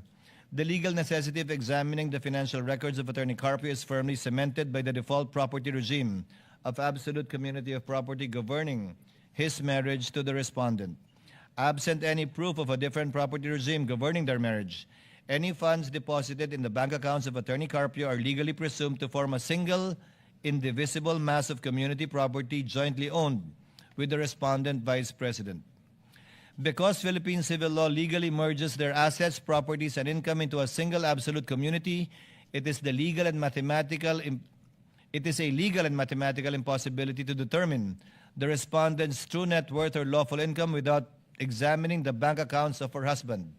Investigating Mr. Carpio's financial records is therefore not an unwarranted intrusion into a third party's privacy, but an absolute legal prerequisite in determining the actual aggregated wealth of the respondent. The defense likewise invokes the Data Privacy Act, classifying the records as sensitive personal information, requiring strict scrutiny, quote-unquote, citing Zoleta versus Ombudsman.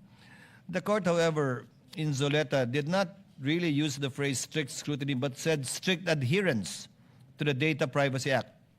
Accordingly, Section 16B of the Data Privacy Act expressly states that the right to privacy does not apply when personal information is needed pursuant to a subpoena. Furthermore, Rule 5, Section 22F of the DPA, Data Privacy Act implementing rules, expressly permits the processing of sensitive information, personal information, when provided to government or public authority pursuant to a constitutional or statutory mandate, and when necessary for the protection of lawful rights, interests in court proceedings. Now, as to the 21 listed corporate entities and partnership, the requests are granted with respect only to 19 corporate entities and partnership. The respondent's connection to these entities is prima facie shown by the general information sheets in the articles of partnership, which have been pre-marked in evidence, and by her admitted SAL-Ns from 2022 to 2025. The request, therefore, is not considered as a fishing expedition, and subpoenas may issue for their peso-denominated accounts strictly only in relation to Article 2. However, the request directed to banking institutions concerning JTC Group of Companies and Pikimong Philippines Corporation are denied. Their general information sheets do not identify the respondent or her spouse as shareholders, and the prosecution at this time failed to show either a direct business interest or a clear and convincing basis to disregard their separate juridical personalities. As held in Pantranco Employees Association v. NLRC, GR 170689, and Lanuza versus BF Corporation, GR number 174938, the corporate veil may not be pierced on mere suspicion or speculation. Misuse of the corporation as an alter ego, conduit, or instrument of fraud must be clearly established. Absent such proof, these entities cannot be subjected to the compulsory process intended for another. As to the request for subpoena against the partnership of Carpio Lawyers, the same is granted with the following reservation: in adherence to Subido versus Pagante Certeza Mendoza and Binay Law Offices versus Court of Appeals, GR number 216914. The chair notes the practical reality that an examination of a law firm's bank accounts may incidentally disclose sensitive information relating to its clients and legal engagements. The court acknowledges that the partnership and/or the clients of Carpio Lawyers may seek appropriate remedies and to challenge compliance with applicable legal requirements, particularly in light of the potential legal implications, including concerns relating to attorney-client privilege, which may also be raised during the trial proper. Furthermore, the court must draw a legal firm line regarding foreign currency deposits. Foreign currency deposits are governed by Republic Act number 6426, particularly Section 8, which recognizes only one exception to confidentiality: the written permission of the depositor. This is also guided by the precedent arising from the 2012 Corona impeachment trial. On February 19, 2012, the Supreme Court issued a temporary restraining order in PS Bank versus Senate Impeachment Court, GR number 200-238, enjoining the Senate from opening the Chief Justice's Corona dollar accounts in the absence of a written waiver of the depositor.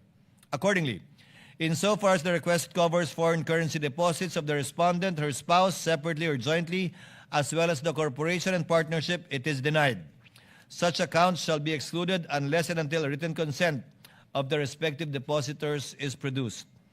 The court now turns to the records held by the AMLC, or Anti-Money Laundering Council.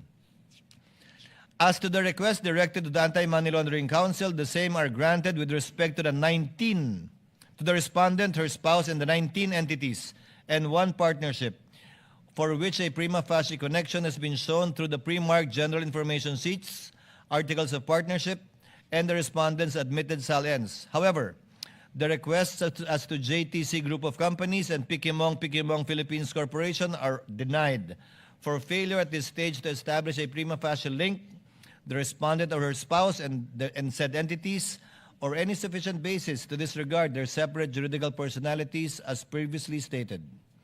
The defense vigorously argues that AMLC is absolutely shielded from this court's compulsory process by the confidentiality provisions of Section 80 of the Anti-Money Laundering Act, as amended, and warrants that compliance would expose AMLC officers to criminal sanctions for breach of confidentiality. The court, however, finds this argument unavailing. Section 8A regulates unauthorized and arbitrary disclosures by AMLAC personnel.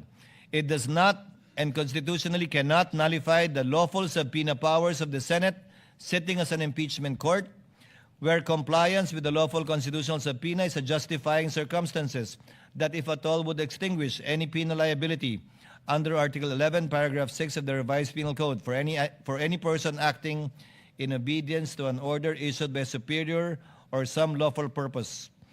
In the landmark case of Republic versus Sandigan Bayan, GR 2322724, the Supreme Court explicitly rejected the AMLC's attempt to quash a subpoena ducis tecum, ruling verbatim, quote, "The Anti-Money Laundering Council is not merely a repository of reports and information on covered and suspicious transactions. It was created precisely to investigate and institute charges against those suspected to commit money laundering activities. The criminal prosecution of such activities would be unduly hampered if we were to prohibit it from disclosing such information. For the Anti-Money Laundering Council to refuse disclosing the information required of it would be to go against its very function under the law." Further, as held by the Supreme Court in Sabio versus Gordon, GR number 174340, by parity explained that statutory provisions on confidentiality and exemptions from inquiry cannot be invoked to deny access to information by Congress in aid of legislation. It is therefore the position of this court that if the Sandigan Bayan, pursuant to its subpoena powers, cannot be denied AMLC records as well as the legislature in aid of legislation, it most certainly cannot be denied to the Senate, sitting as an impeachment court. The defense also vehemently objects to the production of AMLC documents by pointing out to the agency's own printed footnotes, which restrict the reports for intelligence purposes only, quote unquote, and explicitly state they are not to be used as evidence in any formal proceedings. The court, however, overrules this objection. The admissibility and evidentiary weight of documents in an impeachment trial are determined by the Constitution, the rules of court, and the judgment of the impeachment court, not by unilateral disclaimers printed by an executive agency on its letterhead. An administrative footnote or internal intelligence sharing protocol cannot rise to the level of a constitutional or statutory exclusionary rule. While the AMLC's internal protocols are validly designed to prevent premature leaks during ongoing investigations, they cannot legally operate to tie the hands of the impeachment court once the documents are lawfully subpoenaed. Because the requested suspicious transaction reports and covered transaction reports satisfy the threshold of prima facie relevance in tracing the alleged accumulation of unexplained wealth under Article 2, they shall be produced. The defense further invokes the 5-year record retention period under the AMLA regulations. The 5-year period is a minimum mandatory retention requirement imposed on covered institutions. It is not an absolute prohibition against keeping or producing all the records. Accordingly, let AMLC invoke this limitation in its return, which this court shall take into account and inform the parties thereon accordingly, should they be unable to comply with the subpoena. As for the partnership of Carpio lawyers, Section 1 of Republic Act No. 10365, amending Section 3A7 of Republic Act No. 9160, treats as covered persons those, including lawyers, who manage client money or assets, manage bank savings and securities accounts, organize contributions for companies, or create, operate, or manage judicial persons or arrangements. Section 2C of AMLC Regulatory Issuance B No. 1, Series of 2018, adopted on May 10, 2018, and filed on June 13, 2018, expressly reiterates this activity-based rule. The court recognizes the statutory exception for lawyers acting as independent legal professionals, where the information concerns their clients or disclosure would compromise client confidences or the attorney-client relationship.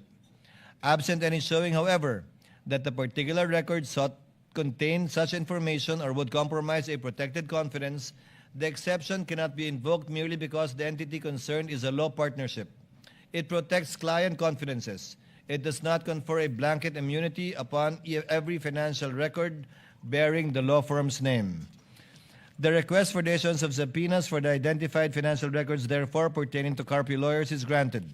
subject to the remedies in law and/or their legal right to assert a specific claim of privilege over a particular document at the proper time.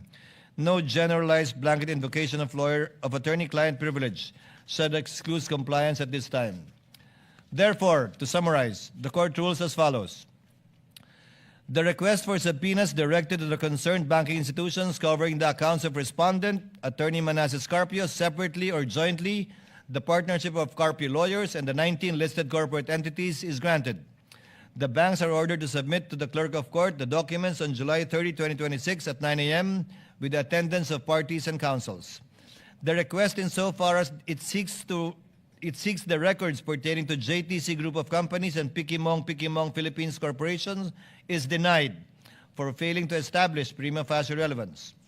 The subpoenas granted shall apply only to peso-denominated accounts relevant to Article 2. Foreign currency deposits are excluded absent the written consent of the respective depositors. The subpoena directed to the Anti-Money Laundering Council covering respondent Attorney Manasseh Carpio separately and jointly with the respondent, the partnership of Carpio and lawyers, and the 19 listed corporations and entities is granted. The request insofar as it seeks records pertaining to JTC Group of Companies and Pikimong Philippines Corporation is denied for failing to establish prima facie relevance.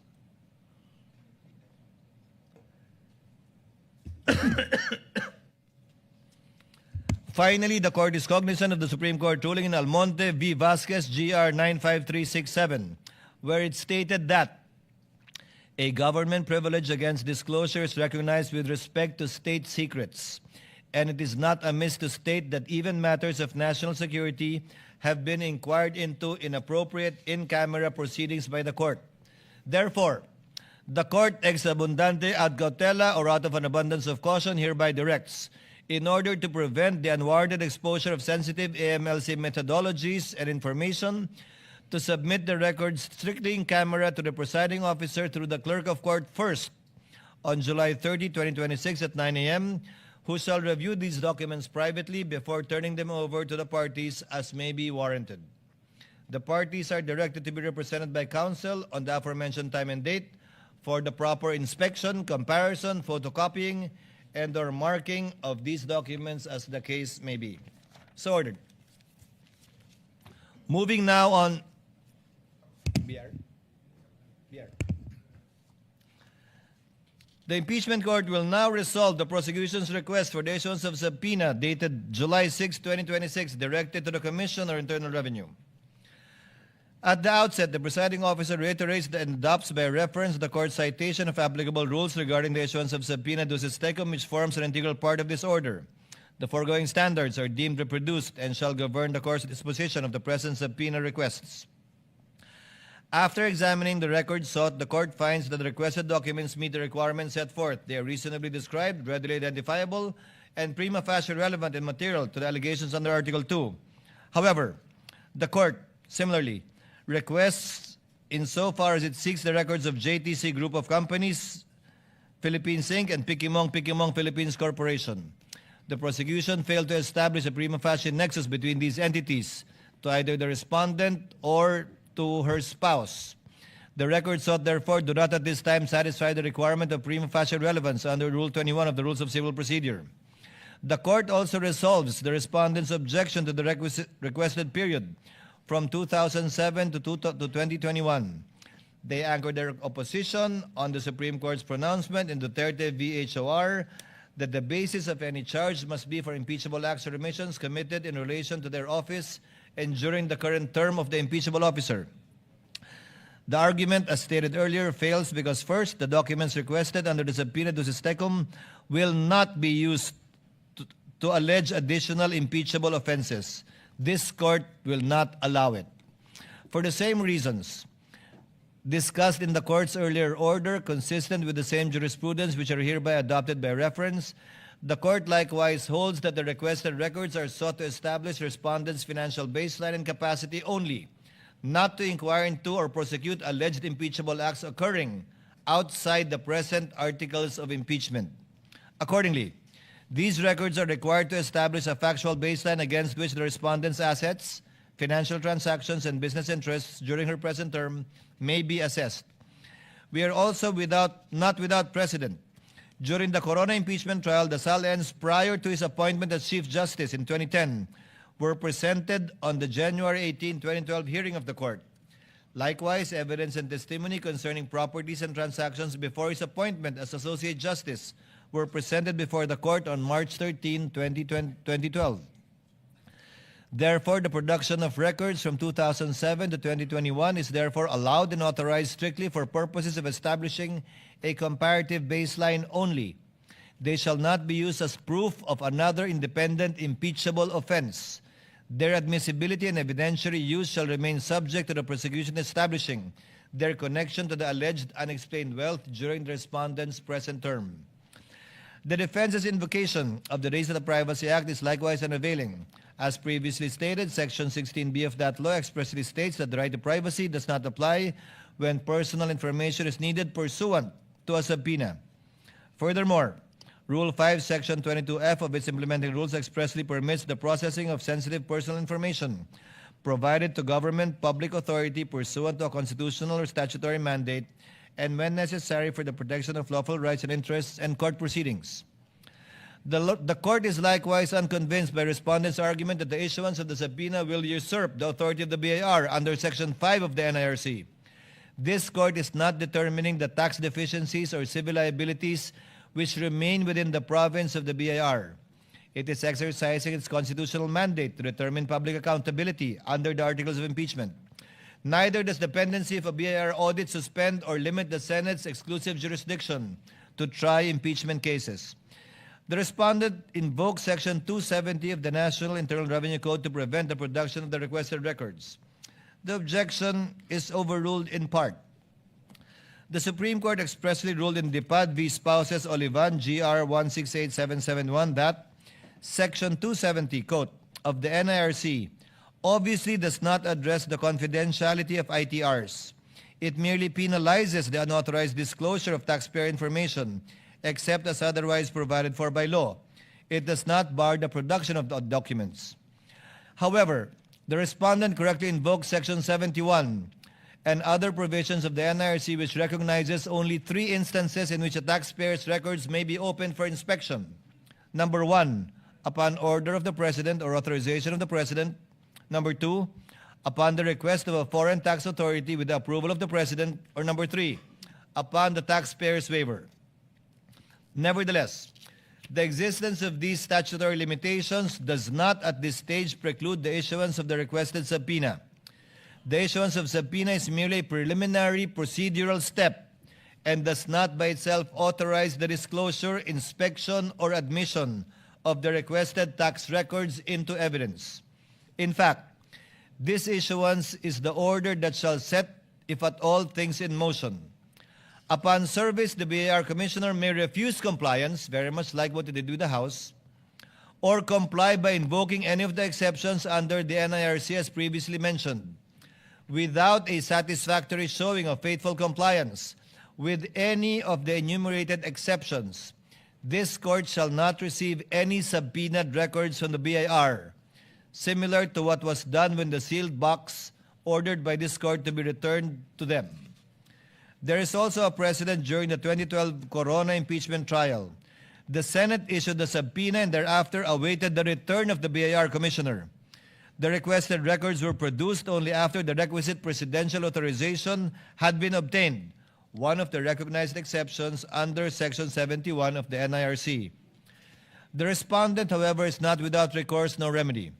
In the event the requested tax records are lawfully produced pursuant to any of the statutory exceptions, the respondent may at the appropriate stage of the proceedings raise any and all objections concerning their relevance, materiality, authenticity, admissibility, and other evidentiary infirmities. The issuance of subpoena should not be construed as a ruling on the admissibility of the documents ultimately produced. On this basis, the subpoena shall therefore be issued, and we shall await the return of the BIR Commissioner, at which time the court shall take such action as may be deemed necessary and appropriate. Accordingly, in view of the foregoing, the request for the issuance of subpoena directed to Commissioner Carlito Martin R. Mendoza of the BIR is hereby granted. The request insofar as it seeks the records pertaining to JTC Group of Companies, Inc. and Pikimong Philippines Corporation is hereby denied for failure to satisfy the requirement of prima facie evidence. The Commissioner is directed to make the appropriate return to this court in accordance with the law on July 30, 2026 at 9 a.m. before the Clerk of Court. The court shall await the return before taking any further action as may be warranted. The parties are likewise directed to be represented by counsel on the aforementioned time and date for inspection, comparison, photocopying, and or marking as the case may be. So ordered. Senator Judge Alan Cayetano is recognized. Thank you were for seeking that recognition earlier. exhaustive ruling, Mr. Presiding Officer. I won't ask you to repeat it. Because you explained both in the caucus and here that there are only two motions, there are parts, I'm talking about myself first, but I think some feel the same way. There are some parts that we agree, some parts we disagree. For example, to subpoena the certain records between 2022 to 2026. Then in my case, I agree with the know your client opening balance just for reference so that you have a starting point. So may I suggest that instead of objecting, I don't know if I'm alone or with others, I will not manifest anymore, but may I submit in writing which parts of the ruling I disagree, and if anyone wants to either manifest or submit in writing. But I do have one question to the presiding officer. So you narrated everything. In the page 2 of the request for subpoena for 004,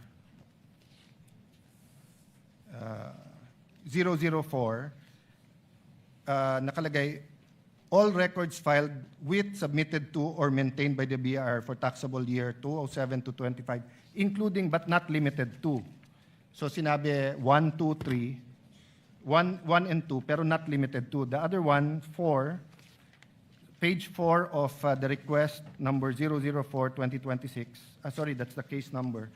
So the other one is to the, this one's to the anti-money laundering. Nakalagay po sa page 4, and all other relevant documents.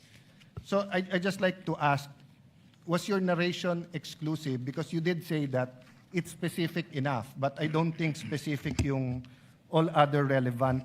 The test of if it's definite is that wala nang iisipin yung pinadalan mo ng subpoena. So kung anong nire-rate, yun ang kukunin. That is a common practice perhaps used by lawyers, but the understanding of the court, and let this be part of the ruling of the court, is that only the documents specifically mentioned Thank you for and that. will not include that catch-all phrase, because I doubt too if the banks, the BIR or AMLC would be able to supply the and such others unless it was specified. So with the permission of the court, I'll submit my, where I agree and disagree. Permission granted, and any other senator judge who wish to submit the written explanation in regard to the twin orders may do so. Senator Judge Marcos and Legarda are both raising their hands, so the same applies to them. Submit. Senator Judges Marcos, Legarda, and Villar Camille are manifesting that they will be submitting their manifestations in regard to the twin rulings of the court, and the same is allowed and will be made part of the records.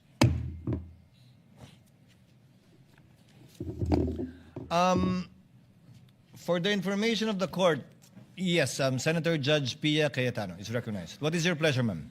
Mr. Presiding Officer, I'll just make a short manifestation because The lady may proceed. Alan's written submission might be so long, it might just be easier for me to make my own manifestation. Para tumawa naman kayo, guys. Sobrang seryoso natin. But it is a serious topic.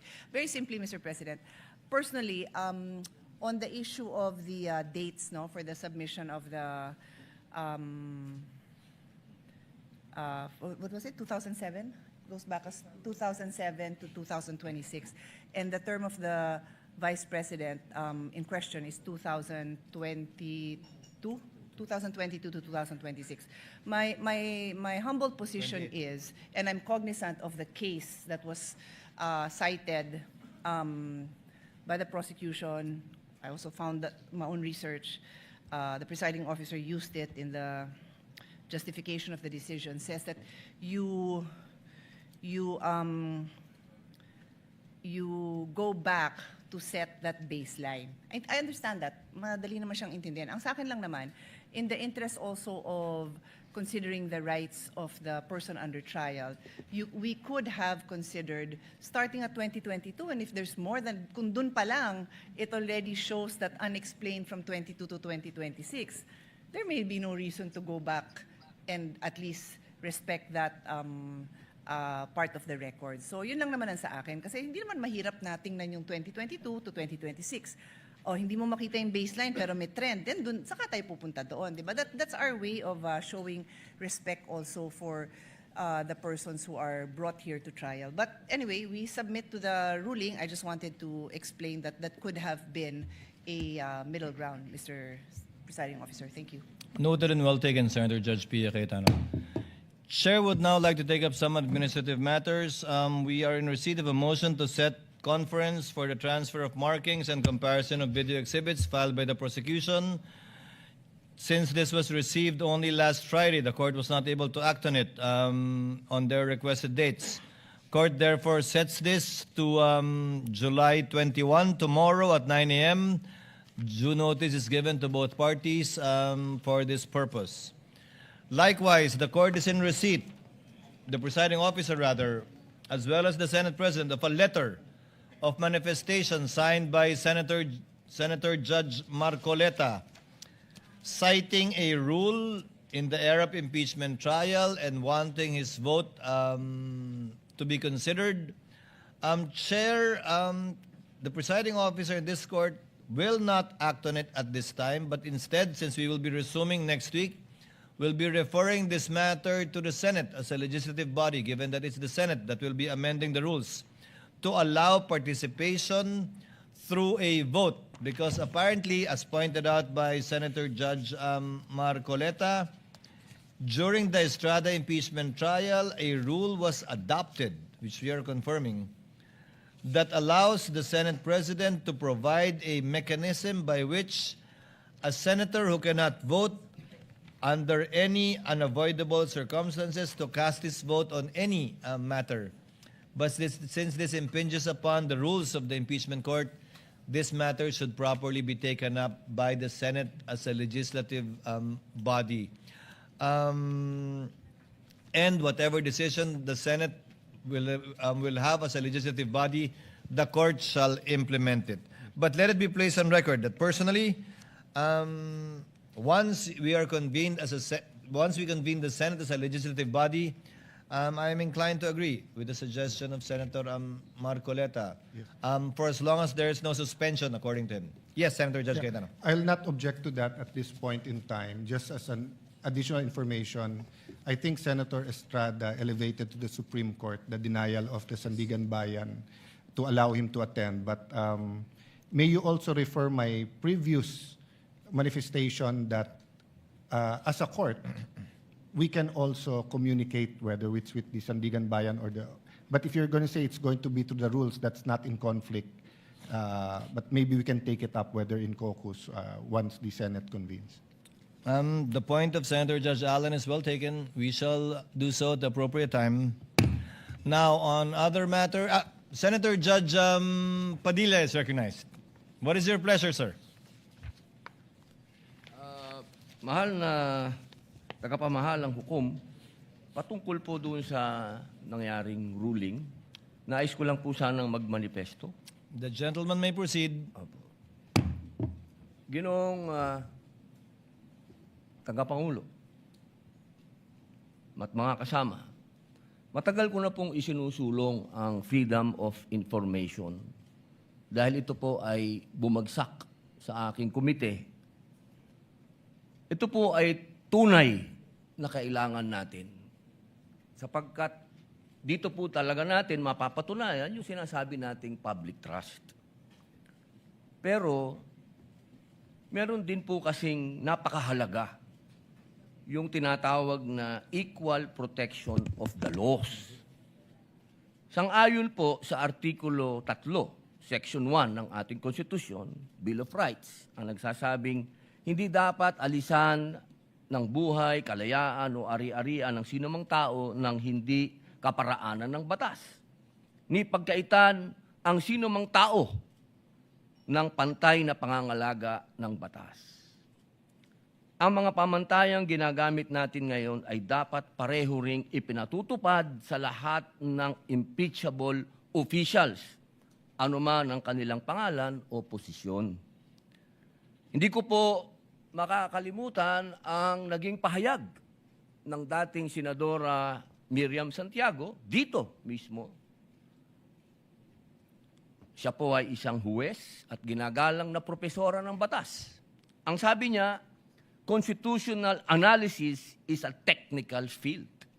Ang pagsusuri sa konstitusyon ay hindi... Katunayan po, ang aming investigasyon ngayon ay tumawid na sa hindi banta, kundi isang plano talaga na patayin po ang ating Pangulo ng Pilipinas.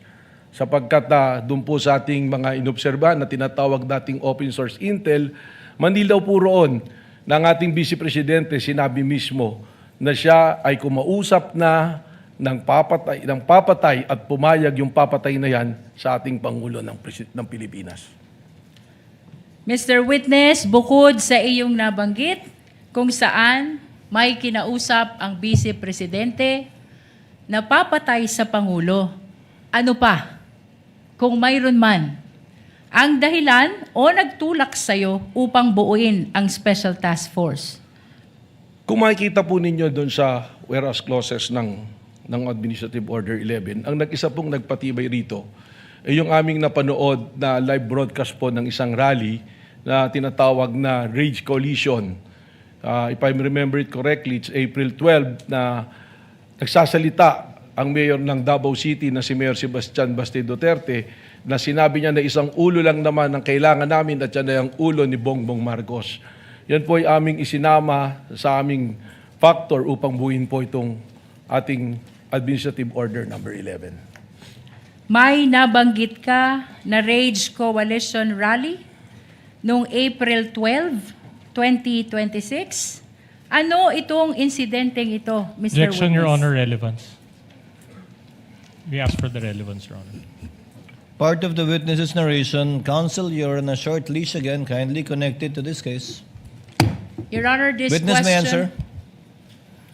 Dito po sa rally na ito ay nakita natin doon pa lang pa sa pangalan na sinasabing rage, ito po ay may interpretasyon base sa aming law enforcement experience na pag sinabing rage, galit, puot. At ang mga personalidad po na dumalo rito ay makikita nating mga personalidad na kilalang tumutuligsa at naglalabas ng destabilisasyon po sa atin pong gobyerno ngayon. Makikita po natin ang presence ng iba't ibang personalities dyan na consistent na nagdudulot ng ligalig po sa atin pong bansa. Mr. Witness, kung ipapakita sa iyo itong videong ito ba'y makikilala mo? Opo. Anong partikular na bahagi ng videong ito ang tumutukoy sa iyong sinabi kung saan may binanggit si Mayor Sebastian Duterte? Mr. Presiding, we be allowed Objection, to Your check Honor. on the time stop. Let's listen to the counsel's objection first. Attorney Vinluan, what is your objection? Again, irrelevant, Your Honor. Same ruling. Counsel, go to it directly, and I hope you will connect and make the connection between this video and the matter at hand. Yes, Director Matibag, you may proceed to open the US. Are you referring to your notes, rather? Opo, yung po aking investigation You notes may po. refer to your notes, Kung saan Director po Matibag. nakasulat ang timestamp nung video na akin po binabanggit. Your Honor, may we be allowed also to peruse Counsel that for assisting counsel for the respondent may look at the document being reviewed by the witness. Likewise, should the prosecutor wish to do so, assisting counsel for the prosecutor may also stand up and accompany assisting counsel for the defense. You may proceed, Director Matibag, to answer. Yan po ay nasa timestamp 2:34:35 to 2:34:43. Your Honor, we are requesting that the video of Mayor Sebastian Duterte during the Rage Coalition on April 12, 2026 which has been previously marked as P430, particularly timestamp 23435 to 23443, be flashed, Your Honor. The tech is directed to kindly play the timestamps mentioned. May I request assisting counsel from the defense to kindly witness the breaking? Is the USB sealed, counsel? Has I the believe, seal Your been Honor. broken? Witness is instructed to break the seal. While being witnessed by assisting counsel for both parties, before it is presented to the tech for it to be played. Ayaw. Ayan. While the witness is breaking the seal and bringing it, giving it rather to the counsel for the prosecutor and assisting counsel for the respondent, Chair would like to make a manifestation with respect to the proceedings. Earlier, the Chair intimated to some senator judges, as far as practicable, to make their interjections and interventions after the party shall have examined the witness, both direct, cross, redirect, and recross, if any, unless the matter is of urgent, administrative, or procedural concern, in which case it may be brought up even before the examination of the witness by the parties. But as far as practicable, let us allow the parties to finish the examination of the witnesses by themselves, because this is a more of a trial really than merely seeking clarificatory questions when the counsels can elicit that from the witness anyway. Yes, are we ready to play the video?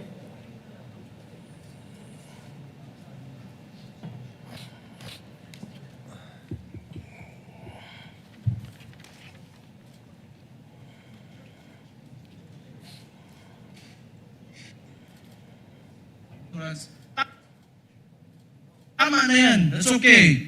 Isang ulo lang naman ang kailangan namin. Ang ulo ni Bongbong Marcos! Mr. Witness, napanood mo ang video. Ano ang kaugnayan ng video na ito sa insidente ng Rage Coalition na tinukoy mo kanina?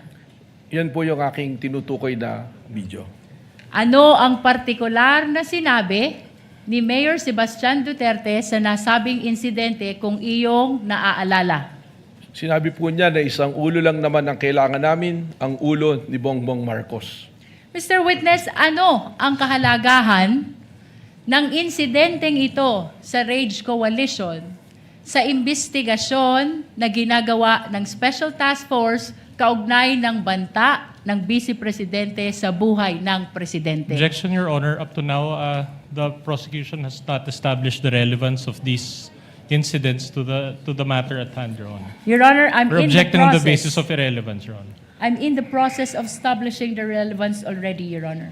Counsel, kindly do so as best you can with the shortest possible time. I will allow it. Yung pong video na yan ay amin pong naikumpara sa mga naging pahayag ng ating Vice Presidente na kung saan meron din po kaming bidyong binalikan na ang ating Vice Presidente ay nagre-repair din po sa pagtanggal ng ulo ng ating pong Presidente. Kung kaya't nakita namin po ang pagkakahambing ng statement po ng ating pong Mayor at ng Vice President Sara Duterte. Mr. Witness, binanggit mo ang isang insidente kung saan sinabi ng Vice Presidente gusto tanggalin ang ulo ng Presidente. Ano itong insidenteng ito kung iyong nalalaman? Sa aking pong recollection sa pag-iimbestiga, ito po yung kanyang press conference noong October 18 ng 2024 kung saan sinabi niya, gusto kong tanggalin ang ulo niya ba? At sinabi rin po niya, imagine cutting his head. So yan po ang binabanggit ko na video. Kaugnay ng sinabi niya na gusto ko tanggalin yung ulo niya ba? Anong partikular na bahagi ng binanggit mo na video ang tumutukoy sa sinabing ito ng Vice Presidente? Mr. Presiding Officer, respectfully, with your permission, for the timestamp, I want to refer to my Witness is notes. allowed to refer to his notes Salamat with the po. assistance and within the view of the counsel, assisting counsel for the respondent and the prosecution if they so desire. Your Honor, can we ask permission to scan the whole notebook, Your Honor? Or at least the salient portions of the notebook, Your Honor. To look at it, to scan it, to see that if baka may mga nakasulat na iba dyan na wala nang kinalam. Just to confirm that it is indeed his notes with respect. What is the book you are referring to or notebook you are referring to, Attorney Matibag? Mr. Presiding Officer, actually, diary ko po ito at saka notes eh. Combination. So, kung makikita naman po, mula pa noon, iba't iba pong nakasulat dito. May mga personal po, may mga usapin. Ito lamang pong notes ko na to, nakatuon dun sa date kung saan po nagkaroon na ng investigation po yung Administrative Order number 11. Then just the salient portions, Your Honor. Your Honor, just for the record, we would like to invoke the right of the witness to refer to his notes because that note pertains to investigation notes which were prepared, done, written at the time of the investigation, Your Honor. That is to refresh his memory, Your Honor. No, the presiding officer already allowed it. Counsel for the respondent, your assisting counsel is there. Without necessarily scanning the whole notebook which might contain other confidential or perhaps personal information, he may observe what the witness is referring to and you may make your observations known to the record should he observe something out of the ordinary. Witness may answer. Ang timestamp po dun sa sinabi kong gusto kong tanggalin yung ulo niya ba is from 1:35:57 to 1:36:10 po. Your Honor, may we request that the video of the Vice President on October 18, 2024, during her press conference, previously marked as P411, particularly timestamp 1:35:57 to 1:36:10, be played, Your Honor. Has the USB seal been broken by the witness? If not, witness is instructed to kindly break the seal of the marked evidence in full view of the assisting counsels for the parties. Thereafter, for the USB to be brought to the tech booth, and the clerk of court is instructed to have it played with respect to the identified timestamps of Director Matibag.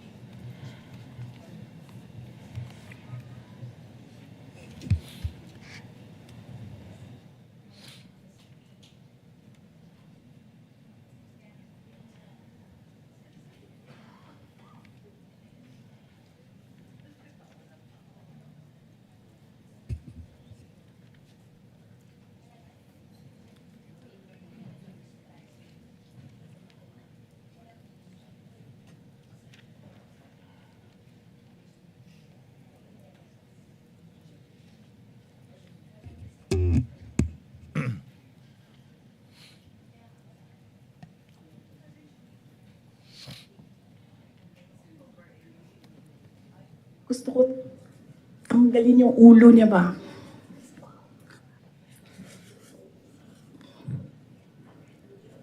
Mr. I Witness, realize.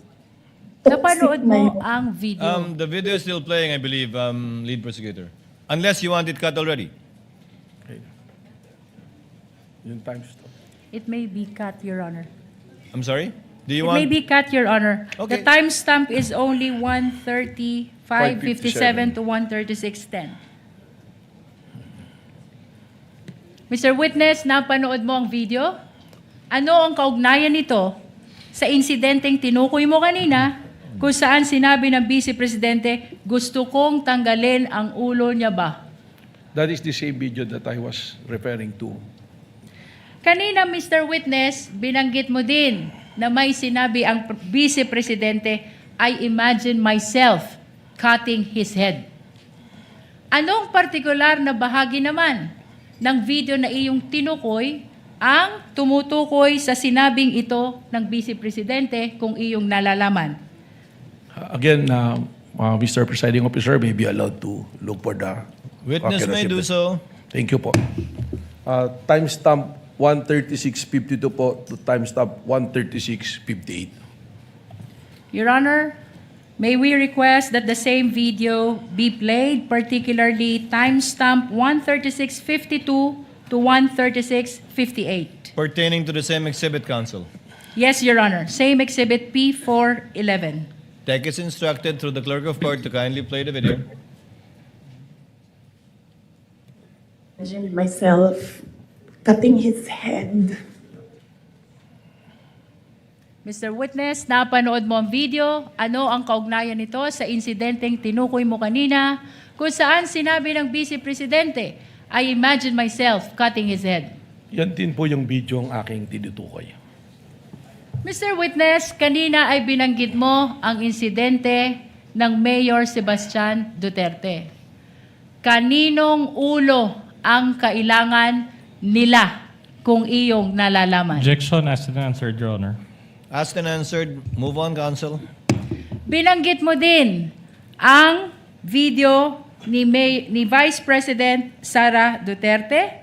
Mr. Witness, kaninong ulo ang gustong tanggalin? Objection asked and answered, Your Honor. Move on, counsel. Asked and answered. The court understands and knows who said the Vice President was referring to in that video. Thank you, Your Honor. We will proceed. Ano ang obserbasyon mo dito sa video ni Mayor Sebastian Duterte at sa video ni Vice President Sara Duterte kaugnay ng investigasyon ng Special Task Force kung mayroon man? Objection vague, Your Honor. Ano ang obserbasyon mo? Kindly be more specific, counsel. Although the Miss- witness is competent, kindly be more specific so that the witness can more intelligently answer the question.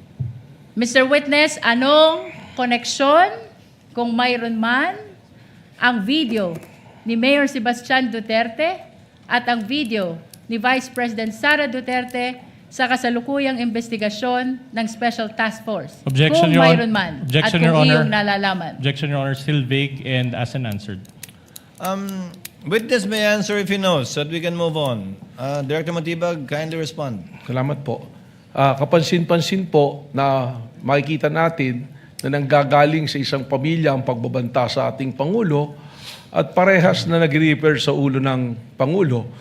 Kung kaya naman, iniisip po ba namin kung meron bang kasabwat o may sabwatan sa pangyayaring ito, sapagkat gaya po ng aking binanggit na noong November 23, binanggit po ng ating VP Presidente na meron na siyang kinausap para pumatay sa ating Pangulo at pumayag siya.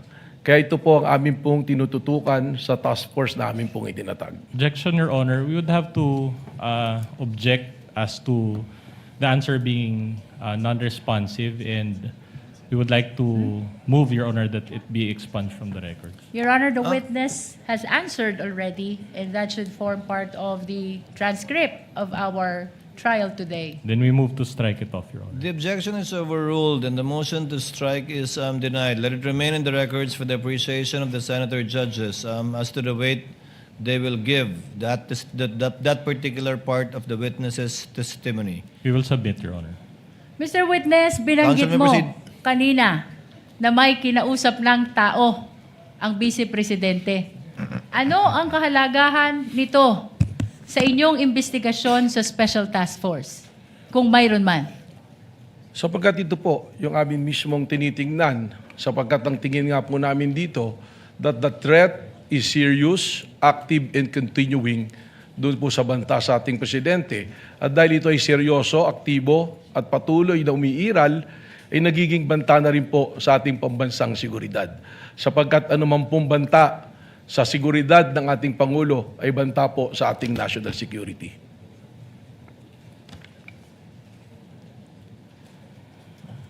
Mr. Witness, ano ang inyong obserbasyon, kung mayroon man, doon sa sinabi ng Vice Presidente na mayroon na siyang kinausap na tao? Objection vague, Your Honor. Your Honor, the witness is very much competent. Please allow him to answer the question. Witness, objection overruled. Witness may answer. Kindly move on, counsel. I think I know where you're getting at, but kindly move on toward your point. Witness may answer. Ang obserbasyon po namin dito ay hindi na ito isang banta, kundi isang plano. Sapagkat ang tingin po namin dito ay inianunsyo ng ating Vice Presidente ang kanyang planong pagpatay sa Pangulo ng Pilipinas at mga nabanggit pang kanyang gustong ipapatay doon po sa kanyang pagbabanggit sa kanyang press conference. Kanina, Mr. Witness, binanggit mo ang investigasyon ng NBI noong November 2024. Ano ang pagkakaiba, kung mayroon man, ng investigasyon ng NBI noong November 2024 sa kasalukuyang investigasyon ng Special Task Force na nag-umpisa noong Abril 2026? Malaki po ang pagkakaiba. Yung investigasyon po na natapos, na ginawa noong November 24, na nag-iimbestiga doon po sa grave threat at sa inciting to sedition, ito po ay ordinaryong krimen na iniimbestigahan na sa ngayon po ay nakabinbinma sa Department of Justice para sa kanilang resolusyon. Pero ang amin pong iniimbestigahan ay sinuulit ko nga po, the serious, active, and continuing threat to the life of the President which already transcend to a national security issue. Sapagkat malinaw po na hindi na ito banta, kundi isang plano na patayin ang Pangulo ng Pilipinas. With the permission of the Council of the Parties, Chair would like to clarify for the record and for the Senator judges that the investigation conducted by the NBI in November of 2025, the witness was not yet the director at that time, but he can testify as to the fact that the agency he now heads conducted the investigation, but not as to the truth of the investigations conducted at that time, but as to the fact that investigations were conducted only. You may proceed, Counsel. Mr. Witness, ano ang dahilan bakit kasama ang video ni Mayor Sebastian Duterte sa inyong sinasabi ngayon na ang bantang ito ay bantana sa national security kung mayroon man? Objection asked and answered, Your Honor. Asked and answered, Counsel. Move on. Your Honor, as a matter of fact, we haven't asked that question and the witness is supposed to explain the reasons why the video was actually considered in their observation that this is a threat to national security.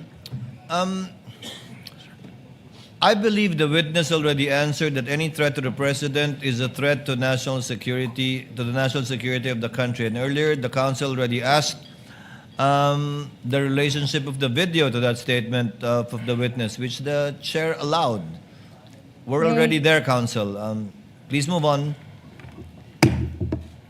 Bilang karagdagan, Mr. Witness, sa iyong binanggit na issue ng national security, kaugnay ng video ni Mayor Sebastian Duterte, ano pa ang dahilan, kung mayroon man, kung bakit isinama siya sa pagsusuri ng Special Task Force? Sapagkat dito lang nga po na makikita ng naging pagbabanta ng ating Vice President ay nagkaroon po ng tinatawag natin na epekto. It is a kinetic force na kung saan yung mga nakarinig ng kanyang pagbabanta ay gumagaya na rin at nagbabanta. Lalong-lalo na sila ay nabibilang sa isang pamilya. That is the very purpose of the task force, to monitor all those threats na lumalabas po ngayon. At sa araw-araw nga, meron po tayong nakikitang threat sa social media, sa mga pahayag po during the mga rallies, ay tuloy-tuloy po na banta sa ating pong Pangulo na umaabot na po na banta sa ating national security. Binanggit mo ang kinetic force. Anong ibig sabihin nito, Mr. Witness? Na yung kanila pong aksyon ay nagkakaroon po ng epekto para kumilos sa mga nakakarinig, ang kanilang mga supporter, upang maghasik po ng ligalig at kaguluhan po sa ating pong bansa at hindi na nirirespeto ang ating pong konstitusyon at wala na rin pong pagtingin sa ating democratic process. Ano pa ang dahilan, kung meron man, bakit isinama sa pagsusuri ang video ni Mayor Sebastian Duterte kaugnay ng Rage Coalition Rally? Yung Objection presensya, asked and answered, Your Honor. Witness may answer. yung proseso po namin na yan, doon po namin nakita na sinasabi ko nga, yung mga participants dito, yung po mga kilala na mga tao na nagdudulot ng ligalig at pagtutol sa demokrasya po natin. At nandiron din po yung broadcast na yan, napakarami pong naabot na tao, nasa 600,000 plus po yung live broadcast niyan. Doon na po papasok yung tinatawag ko nga kanina na sinabi kong kinetic force na maaaring magkaroon po ng reaksyon ng mga taong nanonood na ito na hindi po maganda at makagugulo po sa pag-promote po natin ng law and order na primero po nagawain po dapat ng National Bureau of Investigation. Binanggit mo na may mga kilalang personalidad na nakibahagi sa Rage Coalition Rally. Sino-sino itong mga ito? Objection, Your Honor, irrelevant. Witness may answer. Makita po natin doon, may mga senador din po na nandoon. Nandoon din po si Mike Defensor at nandoon po ang mga haligi po ng PDP laban na akin po mga kakilala. Nandoon din po ang mga iba't ibang leader sa iba't ibang rehiyon na akin na pong nakasama noon nung ako ay miyembro pa ng PDP laban. Mr. Witness, ano ang ibig sabihin ng rage kung iyong nalalaman? Objection, Your Honor, irrelevant. I think counsel has already made the connection between the rage, the statements of Mayor Baste, and the statements of the respondent. Witness may answer. Sa Tagalog po niyan ay galit o puot. Yun po. Wala pong acronym yon, Director Matibag? Hindi po kasi tumutugma doon sa acronym nila dahil yung acronym nila Reform Alliance for Good Governance. So, hindi po RAGE eh. So, medyo malayo po. May I proceed, Your Honor? Counsel may proceed. Nabanggit mo din, Mr. Witness, na maraming nanood ng videong ito. Ilan ang nanood ng videong ito kung iyong nalalaman? Sa live broadcast po, lumabas po na nasa 600,000. At ano ang kahalagahan na 691,000 ang nanood sa live broadcast ng videong ito kung mayroon man? Again, ganoon na po kalawak yung nakikita natin na resulta ng pag-asik po, ng ligalig po at pagbabanta po sa kayusan, pati na rin po sa seguridad ng ating Pangulo. Mr. Witness, kanina binanggit mo ang pagkakaiba ng naunang investigasyon ng NBI sa kasalukuyang investigasyon ng Special Task Force ng NBI. Ngayon, ano naman ang ginawa ng NBI sa pagitan ng unang investigasyon kung saan na-file ang kasong grave threat at inciting to sedition sa DOJ, February 2025, sa kasalukuyang investigasyon ng Special Task Force na inumpisahan nung buuin ang STF April 2026, kung mayroon man. Ang sa pagkaalam ko Counsel, po, you mean April 16, 2026. That's the, you're referring to AO 11. Yes, Your Honor. Witness may answer. doon po, base po sa tanong ng mula February 25, 2025, ako po ay hindi pa NBI noon, subalit nung ako po ay nag-assume nung February 20, kasama po sa ating pinag-aralan yan at alam naman po natin na ang mandato ng NBI ay ang patuloy na bantayan ng seguridad ng ating mga opisyalis at siguraduhin na may law and order. So, ako po na-appraise naman na tuloy-tuloy ang mga monitoring at consultation po at surveillance na ginagawa ng iba't ibang unit noon. Ngayon, nung ako naman po ay pumasok bilang NBI Director at atin pong pinag-aralan yung mga kaso, noong April 16 nga po, itinatag na po natin ang task force na ito upang po matutukan ang mga issue na akin na nga pong nabanggit. Mr. Witness, maraming salamat sa iyong paglilinaw, kaugnay ng nauna at ng kasalukuyang investigasyon ng NBI. Kaugnay pa rin ng Special Task Force, ano ang iyong naging direktiba kung mayroon man? Kaugnay ng video ni Mayor Sebastian Duterte noong April 12, 2026. Akin pong ipinag-utos through the task force na may authenticate at may preserve itong video ito sapagkat amin pong iniisip na ito'y magiging material sa amin pong pag-iimbestiga at sa darating po na panahon na amin po itong gagamitin. Mr. Witness, sino ang iyong inutusan upang ma-preserve at ma-authenticate ang video ni Mayor Sebastian Duterte na tinukoy mo? Ito po ay aming naitoka kay Agent Edgar Apolonio po ng Cybercrime Division po. Ano naman ang iyong patunay na ang videong ito ay na-preserve at na-authenticate ni Agent Edgar Apolonio kung mayroon man? Ako po ay nakakuha ng kopya ng affidavit of authentication na ipinasa po sa aking tanggapan at akin po itong nahawakan po. Your Honor, we are requesting that affidavit of authentication of Edgar Apolonio, previously marked as Exhibit P431, be flashed. Likewise, Your Honor, we're requesting that we allow assisting counsel to present the document to the witness for confirmation.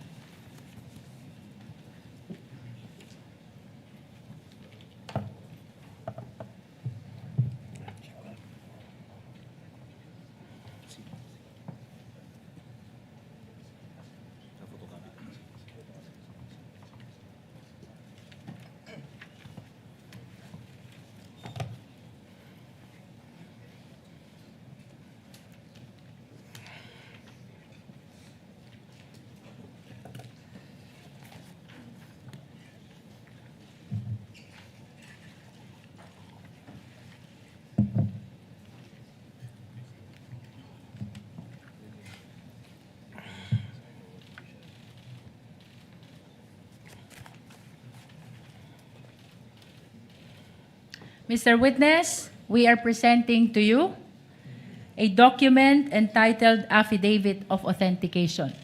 Ano ang kaugnayan nito sa Affidavit of Authentication ni Agent Edgar Apolonio na tinukoy mo kanina? Ito po ang affidavit of authentication na akin pong binabanggit. We manifest, Your Honor, that the same has been previously marked as Exhibit P431. Sa pahina 2, makikita isang lagda sa ibabaw ng pangalang Agent Edgar Apolonio.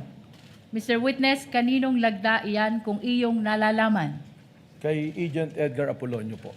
Mr. Witness, paano mo nalaman na ang lagdang iyan ay lagda ni Agent Edgar Apolonio? Noong po ito'y sinumite sa aking opisina, siya po ay aking ipinatawag at tinanong ko kung siya ang gumawa at kung lagda niya po ito. Bukod po doon ay marami na po akong naiutos na ipa-authenticate sa kanya at iba pang dokumento na siya po ang lumalagda, kung saan nagkaroon na po ako ng familiarity doon sa kanya pong mga lagda.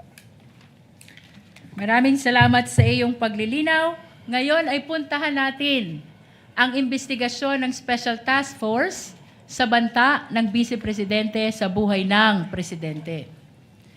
Ano ang mga ginamit niyong batayan? Kung mayroon man sa inyong pag-iimbestiga sa Special Task Force sa banta ng Vice Presidente sa buhay ng Presidente? Consistent po sa ginagamit po ng Protective Intelligence Methodology ng Secret Service ng Amerika. Diyan po sa tinatawag natin na if there is a threat to unknown personality, meron po silang mga pamantayan at doon din po namin ibinasa itong pamantayan na ito. 5 po ito na pamantayan namin pong ginamit. Mr. Witness, binanggit mo na meron kayong ginamit na 5 pamantayan. Ano-ano itong mga 5 pamantayan na binanggit mo? Una na po rito yung pattern of violence po.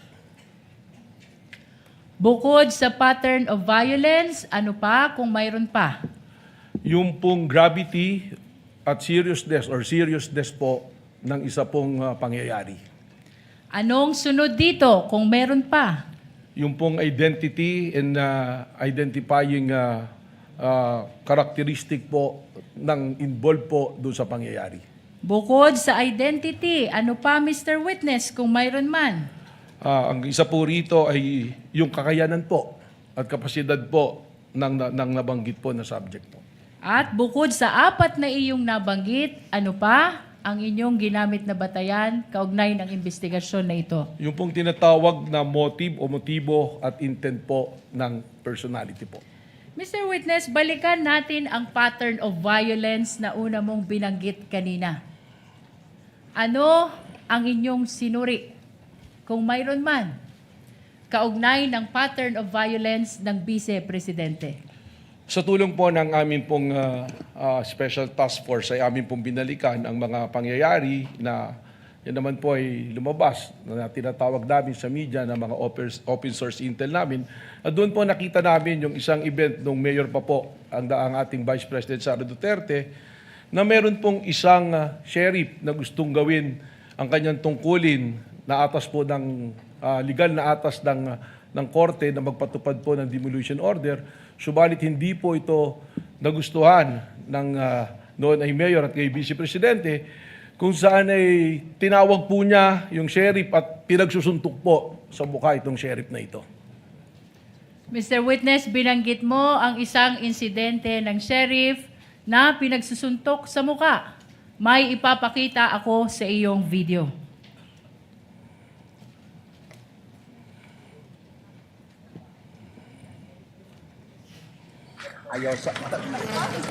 Noong July 2011, habang nakaupong mayor ng Davao City, sinapak ni Vice President Sara Duterte ang isang court sheriff. Ito ba ang insidenteng tinutukoy mo? Tama po, yan po. Bukod sa insidente ng sheriff na sinuntok ng Vice Presidente, ano pa kung mayroon man ang inyong sinuri kaugnay ng pattern of violence ng Vice Presidente? As part of our investigation, kami po ay nakakakuha ng mga dokumento related po dito sa aming inimbestigan kung saan we got hold of a affidavit of ito pong dating police ni si Arturo Las Canas na self-confessed member ng DDS na kung saan doon po sa kanyang affidavit na yan ay atin pong nakita at inilalarawan po at sinasabi nitong ni Arturo Las Canas na ang Vice Presidente mismo ay kasama doon sa Oplan Tokhang, isa sa mga arkitekto ng Oplan Tokhang. At dito rin po niya sinabi na instead na barilin at patayin para hindi nalalaman ng media, ay kidnapin na lamang yung mga subject po, mga shabu users o kaya yung pong ibang gumagawa ng krimen o nagtitinda ng droga at ibaw na lang po sa isang quarry. Na kung saan natagpuan po later nitong Laod Quarry na mayroon po mga biktima ng extrajudicial killings. Mr. Witness, nabanggit mo ang affidavit ni Arturo Las Cañas. Nasaan ang affidavit na tinutukoy mo? Objection, Your Honor. May we know the relevance of all these questions? Your Honor, we are establishing the pattern of violence. And this is very much relevant. Witness may answer. Sa pagkakalam ko po, ang affidavit na ito ay nakasumito po sa International Criminal Court na sasalukuyan po dumidinig ng kaso ng extrajudicial killings po. Kaugnay pa rin ng affidavit of Arturo Las Cañas. Nasaan ang kopya nito kung mayroon ka man? Meron po Objection, Your Honor. The witness is not competent to provide an answer on an affidavit that he did not execute. Your Honor, may I respond? Lead counsel may respond. Your Honor, this affidavit of Arturo Las Cañas can be considered as a declaration against interest. He's saying in the affidavit na siya ay hitman, na siya ay bahagi ng Davao Death Squad, and under the rules, Your Honor, this may be considered also even with respect to third party. And in this particular case, Your Honor, the Vice President, the respondent, is the third party. Just a rejoinder, Your Honor. Counsel for the respondent. Then we would have to object to that, Your Honor, because it will be Mr. Las Cañas, if at all, who has the personal knowledge. We're already going into the contents of such affidavit, and the witness is incompetent to testify on that. Chair will make a ruling.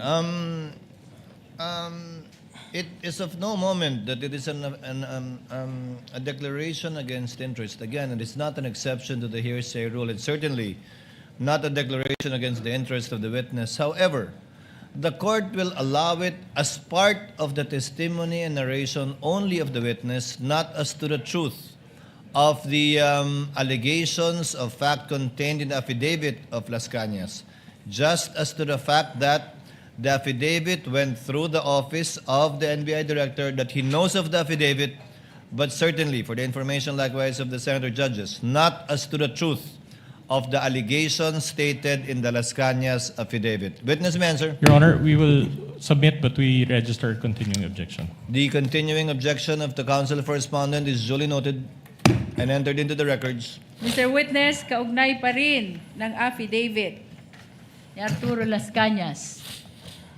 Nasaan ang kopya ng affidavit na ito? Meron po akong CP. Counsel, witness already answered. He said it is in the ICC, I believe. Your Honor, I am pertaining to his actual copy. You may proceed, counsel. Witness may answer.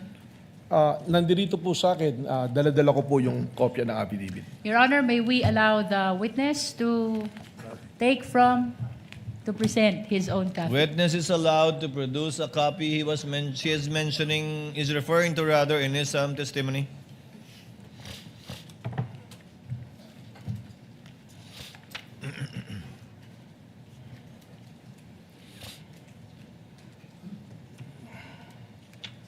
For the record, assisting counsel for the respondent as well as assisting counsel for the prosecutors are viewing the document produced by the witness.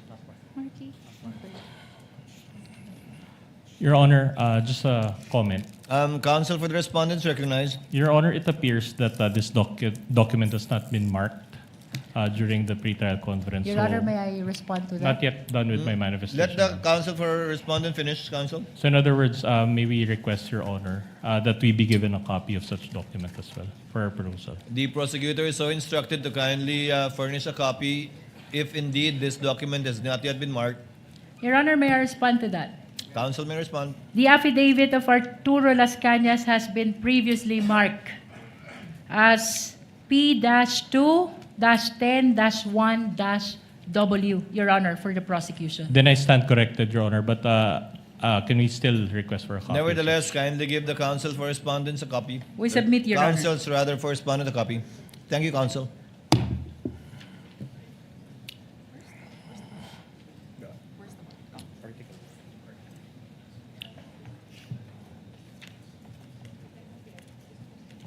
But we make the manifestation, Your Honor, that such Counsel may proceed to make a manifestation. that such exhibit was indeed marked, but it was marked under Article 2, Your Honor, not Article 4. We confirm, Your Honor. Nevertheless, we maintain that this document has been marked during the pretrial conference, Your Honor. Duly noted. Mr. Witness?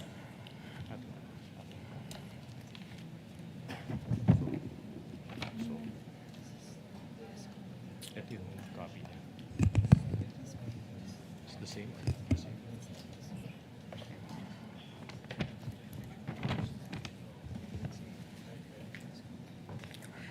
May USB. May USB.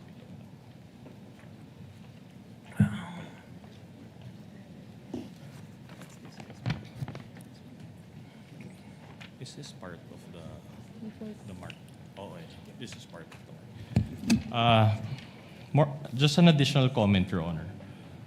Counsel may proceed. It appears that the two documents are not the same in that the marked documents contains a page and attached thereto is an USB. However, the copy of Director Matibag does not contain that page, Your Honor. I'm sorry, counsel. It appears, Your Honor, that the two documents are not the same in What that two documents are you referring to? the marked exhibit and the set of documents from Director Matibag. With all due respect, Your Honor, the copy that was marked contains a page with annexes including a USB, and such page does not appear in the copy provided by Director Matibag. So the copy of Director Matibag does not contain a page with an attached USB. That's correct, Your Honor. It's incomplete. Does counsel for the prosecutors, assisting counsel for the prosecutors, or lead counsel confirm that? For the record? We confirm, Your Honor. Nevertheless, the representation of the witness is that the copy is his own copy and does not pertain to the copy of the prosecution. And we will be willing, Your Honor, to use the pre-marked copy for the purpose of confirmation of the witness, Your Honor. If you have it with you, counsel, why not just use that copy? Yes, Your Honor. So that will we do. can go directly to it, unless there are any reservations from the We are counsel for okay, Your Honor. Your Honor, if I may be recognized. We are okay with confronting the witness with his own copy, Your Honor. But again, we manifest that it was not the document that was marked and it does not contain the USB. Moreover, just an additional manifestation, the marked copy or marked set contains a stamp certified true copy, but it was not signed by anyone and there was no date provided. Duly noted. Again, this without prejudice to the counsel for the prosecutor, furnishing counsel for respondent with a copy of the exact document produced by Director Matibag for further comparison and/or observation either during cross or future proceedings later on. We submit, Your Honor. Your Honor, just a correction. There was a stamp, Your Honor, and a signature, but there was no name. For the record, Your Honor. Duly noted for the record. With the permission of the court, we'll be using the pre-marked document, Your Honor, for the purpose of confirmation. Likewise, for the information of the counsel for respondent, would that be okay? Then we take exception to that, Your Honor, because it was not the one that was identified by the witness in open court. What he identified was his own copy, and that copy does not contain any USB. So he does not have. He will be incompetent to testify on a pre-marked exhibit that he did not submit or participate in. The exhibits can be later on compared to with a certified true copy at a later date, as has been previously done by the parties. In the meantime, the Chair will allow the witness to use his copy without prejudice to any differences that may be shown either through cross or through the comparison after a copy shall have been furnished to the counsel for respondents. Continuing objection, Your Honor. So ordered. May Continuing we objection is confirm, noted. Your Honor, which copy we will be using for The confirmation? counsel produced by Director Matibag will be the one that will be used. Mr. For the Witness, kanina, binanggit mo ang Tokhang, Laod Quarry, at ang Vice Presidente. Saang partikular na bahagi ng affidavit ni Arturo Las Cañas na ipinapakita mo ngayon tumutukoy dito sa mga binanggit mo? Objection, Your Honor. Then that already goes into the contents of such affidavit. And since the witness is not the one who executed the affidavit, then he has no personal knowledge and incompetent to answer that question. Your Honor, may I respond? Moreover, the court already ruled, Your Honor. Counsel for the prosecutor may respond before the court rules on the objection. Your Honor, the witness is merely pointing to that pertinent portion of the affidavit. And later, Your Honor, for the record, we will just be asking him to read into the records. Just short rejoinder, Your Honor. Counsel for the respondent may give his rejoinder. Objection, the document will speak for itself. Chair sustains the objection, counsel for the prosecutors. The document will speak for itself, and the document will be furnished to the senator judges anyway, given that it's part of the annexes. Let the witness merely testify to the fact that he included the affidavit of Mr. Las Cañas as part of his investigation and part of his narration of his investigation to prove, quote, pattern of violence. But again, not as to the truth and the contents of the affidavit itself. Move on, counsel.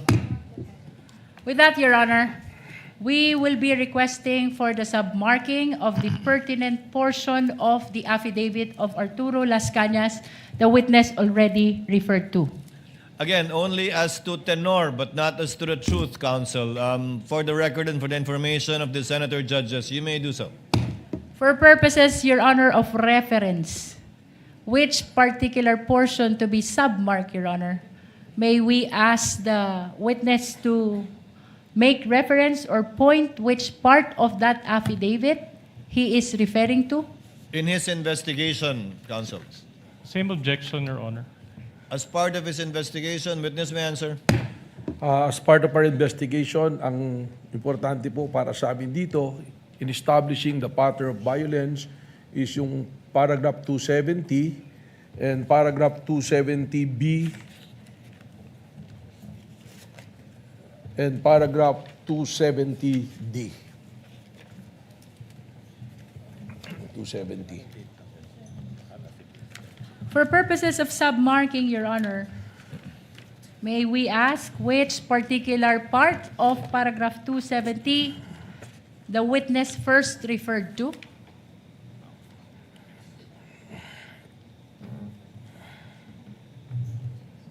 Your Honor, manifestation.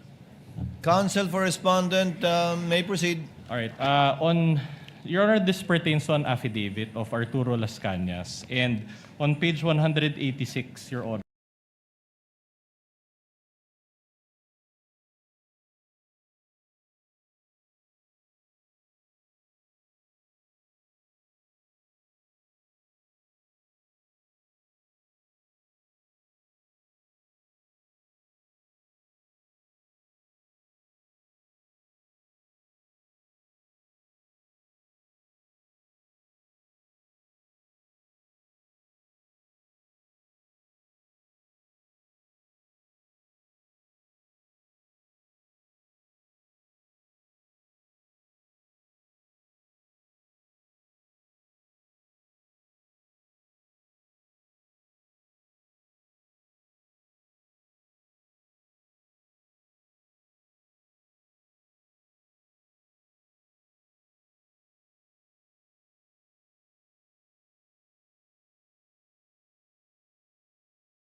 Either certified true or contains a more complete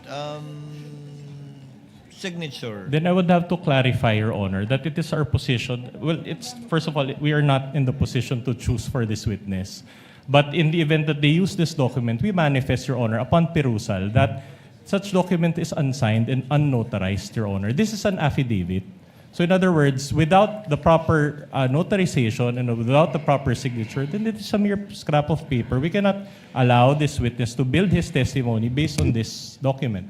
Your Honor, In fact, Your Honor, we request, Your Honor, that this court peruse also page 186 of such document. Before the court makes the presiding officer makes a ruling, Your Honor. the pre-marked document, is it notarized? Your Honor, may I raise a question to the witness so that he will answer and enlighten us on why the document is not notarized? You may, counsel. So you're admitting that it's not even Yes, your Your pre-marked Honor. copy is not notarized, whether we use that copy or this one. We admit to that, Your Honor. The witness will please explain why he is using in his investigation a document and/or affidavit that is not subscribed to or under oath. So it is not even an affidavit, but merely a statement. Alam niyo po, Your Honor, sa law enforcement po, meron po tayo mga tinatawag na open source intel. At ito po ay pinadala sa atin at atin pong susundan. At kaya nga po, ang aming pong investigasyon ay isang continuing investigation, open, continuing and active investigation, sapagkat ito bang ganitong dokumento ay amin ding ikukumpara pa. Subalit, malaki po ang value ng mga itong bagay sa amin, sapagkat ito po ang nagbibigay rin sa amin ng direksyon at mga leads upang amin pong magampanan ang amin pong tungkulin na mag-imbestiga. So for the second time and for the sake of clarity and then for the information and guidance of the senator judges, the document being identified by the witness is unsigned, is not notarized, not under oath, and it is only as to the fact that they used this document in their investigation or as part of their investigation, but not as to the truth of the allegations contained in that unsubscribed document that was not made under oath. Also unsigned, Your Honor. Sorry. Unsigned. May Also I make unsigned a because there's a manifestation, Your Honor? signature, but it appears to be a photocopy, so it doesn't qualify as a signature. With the additional manifestation of the respondent, so noted, what is the manifestation of the counsel for the prosecutors? Your Honor, based on the ICC, as relayed to us by our witness in the next article or in the last article that we will present, the ICC does not require notarization of document. Noted, but we are not the ICC counsel. Again, we're just placing on the record and for the record the factual situation concerning the document that the witness is testifying to for the information and guidance of the senator judges. Counsel for the panel of prosecutors, may proceed. Mr. Witness, for purposes of submarking, can you read just a portion of paragraph 270, just for the guidance of the impeachment court? Again, Your Honor, same objection. The document will speak for itself. Best evidence of this statement is a document. Your Honor, we wanted As to be previously guided. ruled, the court will allow it. Again, given the limited consideration that the court will give this testimony of the witness and not the truth of what he will read, witness may answer. Paragraph 270, the years of 2012 to 2013 were the birth of Tokhang operations and the evil side of enforcement in Davao City by its author, the newly installed Davao City Police Office Director Colonel Ronald Bato de la Rosa. The operations were all cleared and approved by Mayors Inday Sara Duterte Carpio and Rodrigo Roa Duterte. Your Honor, we are requesting that the portion read by the witness be bracketed and marked as Exhibit P4-35. So ordered. Mr. Witness, what else is the pertinent portion of this affidavit that you are referring to? As mentioned earlier po, paragraph 270B. For the guidance of the impeachment court, kindly read for purposes of submarking only. While eating, Colonel Bato de la Rosa told me in Visayan dialect, why you summoned me, and I quote, Tur, short of Arturo, my first name. Nakaistorya mi ni Mayor Inday, referring to Davao City Mayor Inday Sara Duterte Carpio, party sa atwang Tokhang operation. As part of our Tokhang operation, ang order ni Mayor Inday sa akon, nag-ilaylo sa nato ang pusil, killing through shooting. Sa atwang mga target persons, shabu users and pushers and other criminal elements in Davao City, kay samukan siya media, magsige o pagunta na, pud, kidnapa, abdak, na lang ninyo ang inyong target, unya, ilubong sa quarry, laod quarry. Para missing lang kay okay si Mayor Inday sa ana paagi. I talked to Mayor Inday as part of our Tokhang operation. She ordered us to lay low our killings through gun shooting because the media is asking too much. Just kidnap targets, then bury them in the quarry so they would go missing. She is okay with that way. To which I answer, yes sir, sultian na ko akwang grupo. I'll inform my group. Colonel Bato de la Rosa instructed me, i-inform Tur kung naamoy maabdak na target nyo. Inform me Tur whenever you are kidnap a target. Your Honor, we are requesting that that pertinent portion read by the witness be bracketed and marked as Exhibit P435A. So marked, Your so Honor, ordered. just Counsel for respondent. What? we just want to register again our continuing objection, Your Honor. Again, we already allowed, Your Honor, that the witness at least identify this document, as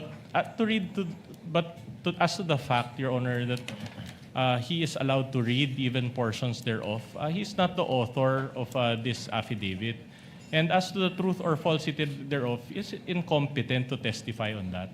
And it already violates, Your Honor, it already violates the rights of our clients because she's being prejudiced by the reading of this affidavit that cannot even be verified because the person is not here to testify. That's our objection, Your Honor. Chair notes the objection and continuing objection of counsel for the respondents. And as an additional, for the third time perhaps, reminder of the presiding officer to my fellow senator judges. The mention of statements allegedly made by then General De La Rosa, now Senator De La Rosa, are clearly hearsay even on the part of Las Cañas himself. But as to the fact that probably he told him that, it may be established if the affidavit of Las Cañas and if Las Cañas is presented here. Again, this is only as to the fact that this is what the NBI used in their investigation and coming up with their findings, not as to the truth of the statements being read by Director Matibag, much less the statements of other parties who did not execute this document. The continuing objection is noted. Witness may answer. Counsel will proceed. We are requesting, Your Honor, that that portion just read by the witness be bracketed and marked as P435A. Mr. Witness, Let it be so marked. ano pa, kung mayroon man, ang mahalagang bahagi ng affidavit ni Arturo Las Cañas na tinukoy mo kanina? Same objection, Your Honor. Noted. Witness may answer. Sa paragraph D po, yung portion po nito ito po ay isa sa aming pinagtuunan ng pansin sa aming investigasyon. Please read for the purpose of submarking only. I later called up retired senior police Sonny Benaventura and relayed to him Colonel Ronald Bato de la Rosa's abduction operation ordered to me as allegedly ordered to him by Mayor Inday Sara Duterte Carpio. Sonny Benaventura answered me that would personally confirm and verify the matter with Mayor Inday Duterte. 2 days later, to my recollection, Sonny Benaventura called me and instructed me to meet him in Caltex gasoline station parking area in front of SM Mall Ecoland, Matina, Davao City, because Mayor Inday Sara Duterte will meet him in the said place. Sonny Benaventura wanted me to narrate personally to Mayor Inday Sara about the abduction order of Colonel Ronald Bato de la Rosa regarding his Tokhang operation. I agreed. I immediately proceeded to Sonny Benaventura's location. Upon my arrival on the board of my Strada pickup vehicle in Caltex gasoline station parking area, Sonny Benaventura motored me to the board pickup vehicle. However, before I could do so, Mayor Inday Sara Duterte Carpio arrived on board her SUV vehicle, a Fortuner-like vehicle, colored dark blue. Sonny Benaventura then disembarked immediately from his vehicle and rushed to the vehicle of Mayor Inday Sara Duterte, that's a stop a few meters away from Sonny Benaventura's pickup vehicle.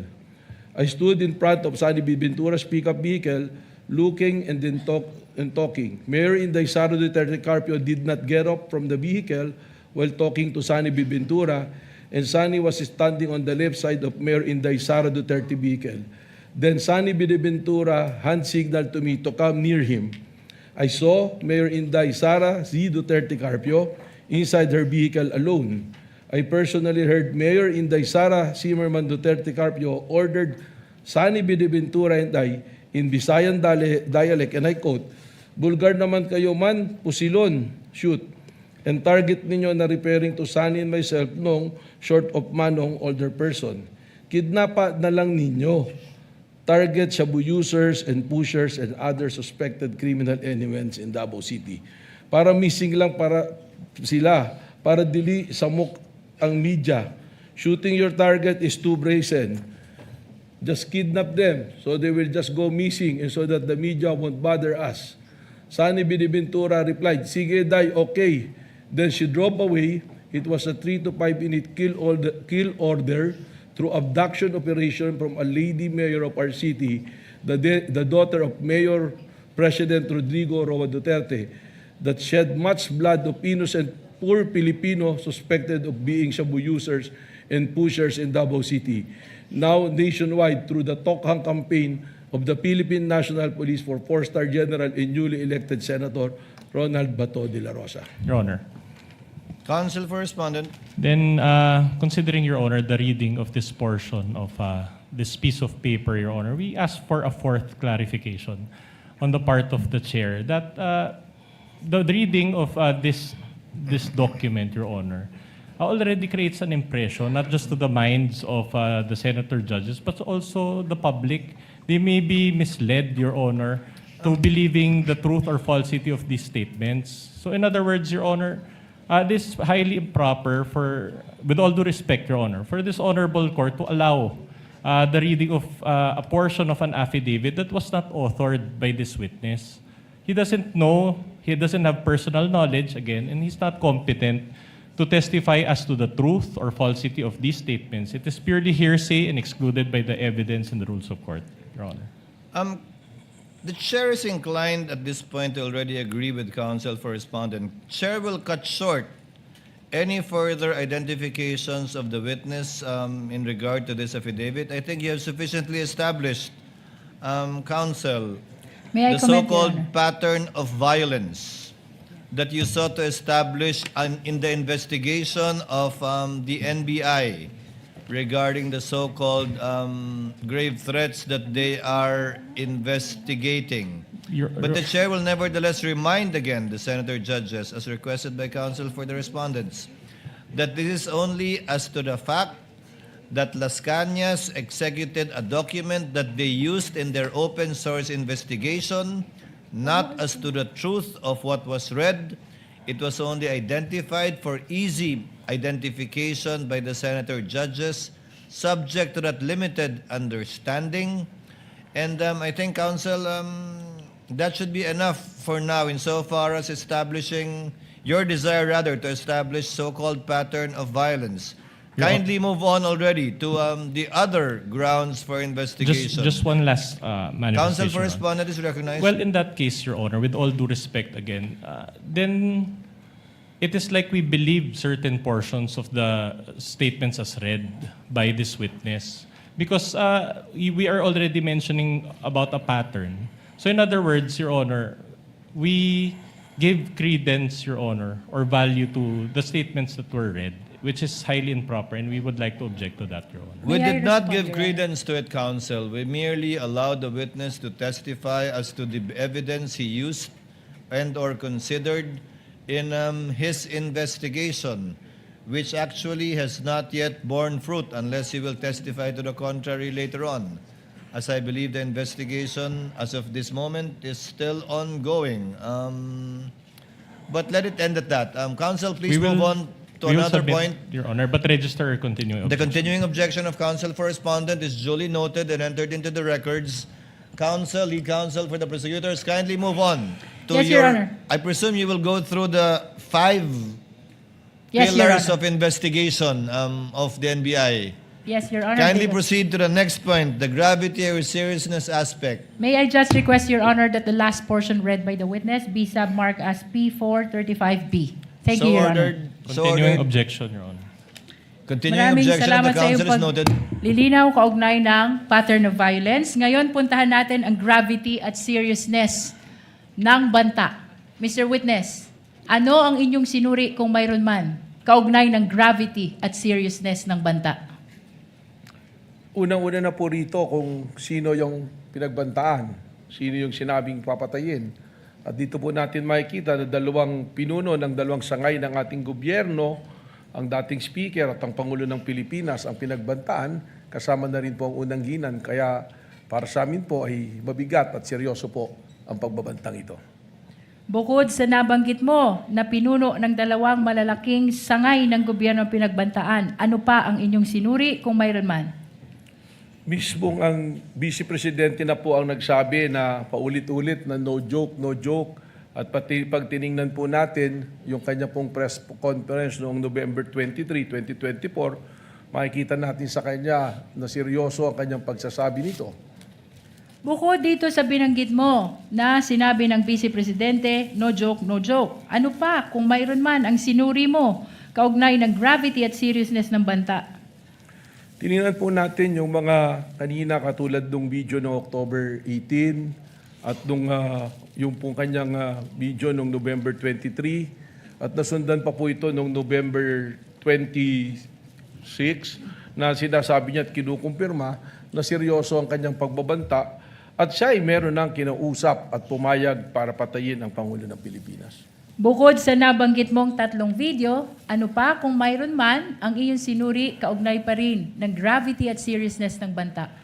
Para sa akin po, hindi na ito talaga banta, kundi isa na pong confession ng kanyang plano na pagpatay po sa ating Pangulo.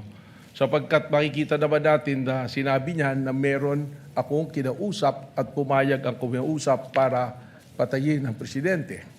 Objection, Your Honor. The witness already is providing conclusions of law, Your Honor. May we ask that it be stricken off the record? Your Honor, may I respond to that? Counsel for the prosecutor may rather, the lead prosecutor may respond. Your Honor, the witness is testifying as to what transpired during the investigation of Special Task Force. He is testifying on the observation, appreciation, and findings of the Special Task Force. And this is the very purpose of presenting the testimony of NBI Director Melvin Matibag. Short rejoinder, Your Honor. Counsel may give a rejoinder. Part of the witness's response is the use of the term confession, which is a legal term. The witness is a lawyer. He knows exactly what he's doing, Your Honor. Nevertheless, Your Honor, that is the testimony of the witness, and that should be considered by the impeachment court. The presiding officer shall rule, let it stay in the record as part of the narration of the witness, but not as to for the senator judges not to consider it as a conclusion of law, notwithstanding that the witness is the director of the NBI and there is a lawyer and a former dean. That is still not to be used by any of the senator judges as a conclusion of law as to the fact in issue in this impeachment court. Witness may answer. Bukod Rather, sa counsel may binanggit proceed. mong confession, ano pa kung mayroon man ang iyong sinuri, kaugnay pa rin ang gravity at seriousness ng banta? May tuturing po natin ito na mabigat at seryoso sapagkat alam niyo po ang NBI, meron po kaming mga foreign counterparts na sa investigation din na patuloy namin pong nakakausap at nakakaugnayan. At kasama po ron aming pinag-uusapan ng mga pangyayari sa kanilang lugar, sa ating lugar. At napapag-aralan po kung paano kami magkakaroon po ng collaboration at pagtutulungan. At kung saan po sa amin pong pakikipag-usap rito ay ating pong napag-usapan ang tungkol po sa ginawang pagbabanta ng Pangulo, ng pangalawang Pangulo sa ating Pangulo. At lumalabas po sa aming mga usapan na sinasabi na ito ay seryoso na pagbabanta at sinabi pa nga na kung sa kanilang jurisdiction ito nangyari, maaaring hanggang ngayon ay nakakulong ang nagbanta na Vice Presidente o maaaring natanggal na sa pwesto ang Vice Presidente na nagbanta sa Pangulo. Maraming salamat sa iyong paglilinaw kaugnay ng gravity at seriousness. Puntahan natin yung pangatlong batayan, identity. Mr. Witness, ano ang inyong sinuri kung mayroon man kaugnay ng identity ng pinagmumula ng banta? Ito naman po ay malinaw na na-establish na ng identity at hindi naman po ito itinanggi. Paulit-ulit naman na inamin na ang nagbanta, ang napausap ng papatay ay ang ating pong Vice Presidente na si Vice President Sara Duterte.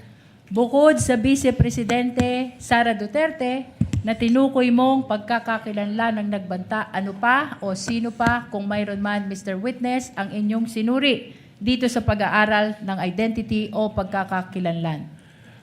Sinama na rin po namin dito ang tuloy-tuloy na mga banta, kahit na po ng mga ordinaryong individual, at kasama na rin po rito ang patuloy na banta po na nabanggit po ng ating pong Mayor Baste Duterte po.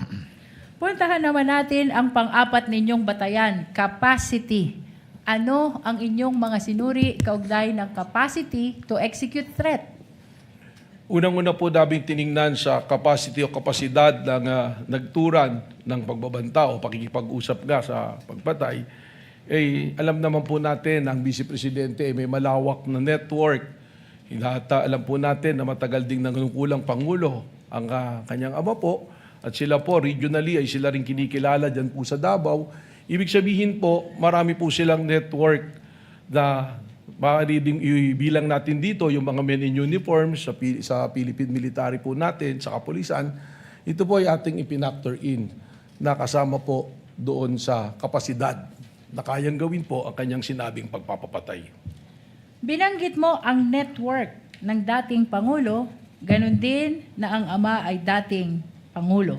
Binanggit mo ang network ng Vice Presidente. Ano pa ang inyong sinuri kung mayroon man kaugnay pa rin ang capacity ng pinagmumula ng banta?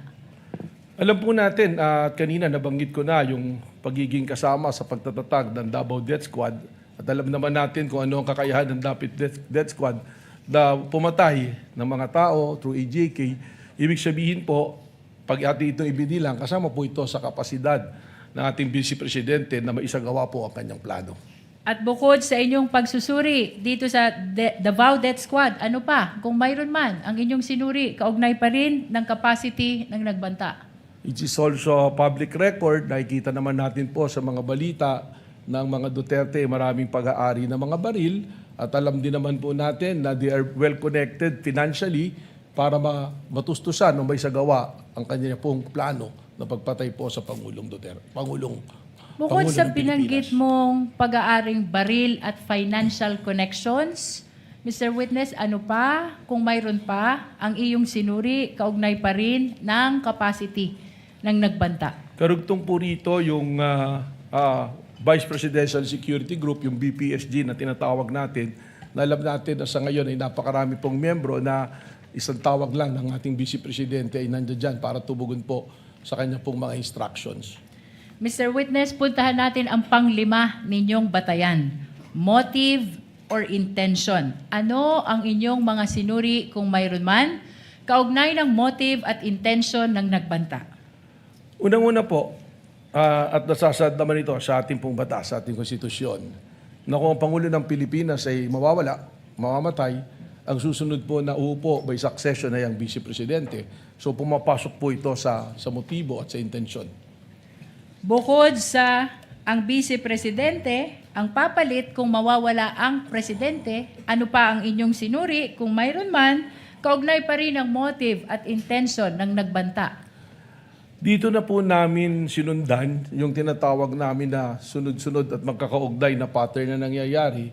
At kaya po namin paulit-ulit na sinasabi na ang banta sa Pangulo ay banta sa ating national security, sabagat nakikita po natin na it's creating chaos, yung kakaroon po ng kaguluhan, sunod-sunod po na pagtuligsa sa gobyerno, at yung mga ordinaryong mamamayan na nga po, makikita natin patuloy pong nagbabanta sa Pangulo. Katunayan, marami po kaming monitoring sa social media ng mga banta namin pong sinusundan sa seguridad po ng ating Pangulo. Maraming salamat sa iyong paglilinaw sa 5 batayan na inyong ginamit kaugnay ng investigasyon ng Special Task Force. Kanina'y binanggit mo na maging ang ordinaryong mga tao ay nagbabanta na rin sa buhay ng Presidente. Objection, Your Honor. May we know the question? Allow Your Honor, the I'm just counsel to finish. She is not I'm yet laying finished. the basis. Binanggit mo na maging ang ordinaryong tao ay nagbabanta na rin sa buhay ng Pangulo. Ano pa ang naging obserbasyon mo na may kinalaman sa naging banta ng Pangulo, ng Vice Presidente sa buhay ng Pangulo? Objection on the use of the word banta, Your Honor. Witness already used that word. Counsel is simply referring to the words used by the witness himself already at this time. Witness may answer. Napansin ko nga po na tumaas ang antas ng kaguluhan sa pamamagitan po, doon lamang po sa social media, kita-kita natin, meron po mga panahon na nating pong Pangulo ay nasa isang event na live, meron pong mga magko-comment na barilin na yan, meron pong mga video na nakuha ng ating CCD na mayroong nagkakasa ng baril at ang reference din po ay isang bala lang to sa ulo ng presidente. So yan po yung kapansin-pansin na nagdudulot sa atin ng panganib sa ating Pangulo at sa ating pong pambansang seguridad. Pagkatapos ng mga nabanggit mong obserbasyon sa inyong investigasyon, ano ang inyong ginawa sa Special Task Force kaugnay pa rin ang inyong investigasyon sa banta ng Vice Presidente sa buhay ng Pangulo? Malinaw po ang mandato ng Special Task Force at ang mandato po nito ay patuloy na bantayan ang seguridad po ng ating Pangulo. At hindi lamang po para bantayan ang seguridad ng Pangulo, kundi hanapin at ma-identify kung sino ang kinausap ng Vice Presidente para po patayin ang ating Pangulo. Binanggit mo na bahagi ng inyong ginawa ay hanapin ang taong kinausap ng Pangulo.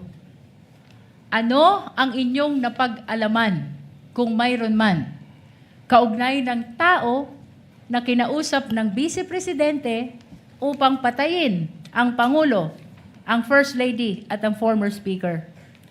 Sa ngayon po, ang aming pong investigasyon at ang task force is a continuing and active investigation of the threat to the President.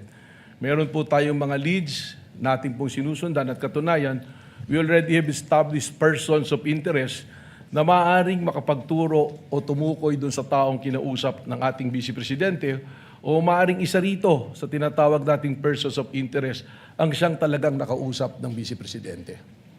Mr. Witness, binanggit mo yung persons of interest upang mas maunawaan tayo ng mga kababayang nanonood.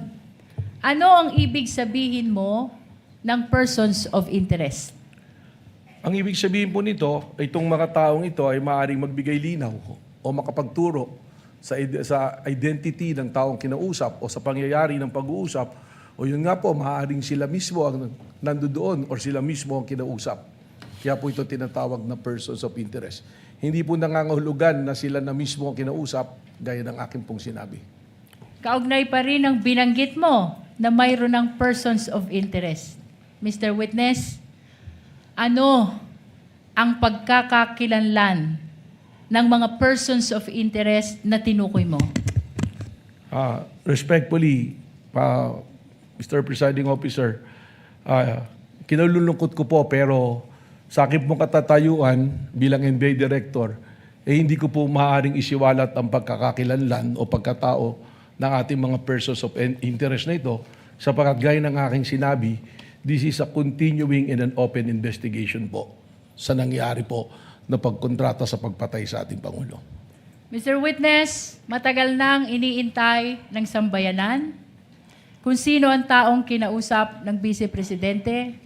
As a matter of fact, maging ang ating iginagalang na mga senator judges ay nagtatanong din kaugnay ng pagkakakilanlan ng taong kinausap ng Presidente. Ano ang dahilan, kung mayroon man? Bakit mo sinasabi, Vice President? Bakit mo sinasabi na hindi ito pwedeng i-disclose o isa publiko itong mga persons of interest na tinukoy mo? Alam po ninyo, maraming kadahilanan. Tayo po ay nasa law enforcement. Kapag ang ganito pong bagay na it's an open and continuing investigation ay ating isisiwalat, unang-una pong mangyayari rito ay makukompromiso po ang ating investigasyon. At may lalagay po sa alanganin yung pong ating mga tinatawag na informants o assets na nasa ground na nagbibigay po sa atin ng human intel na tinatawag.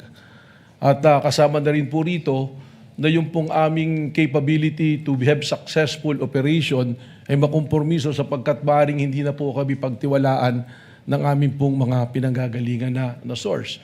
Pangatlo po, it will violate the right of privacy po ng mga individual na ating natukoy na persons of interest. At meron din po itong kaparusahan under the Administrative Code na kung ang isa pong information ay confidential, secret, or top secret, hindi po ito pwedeng ibahagi basta-basta sa publiko. Ito po ay exception din sa Freedom of Information under po sa Memorandum Order number 15 po ng ating pong Pangulo.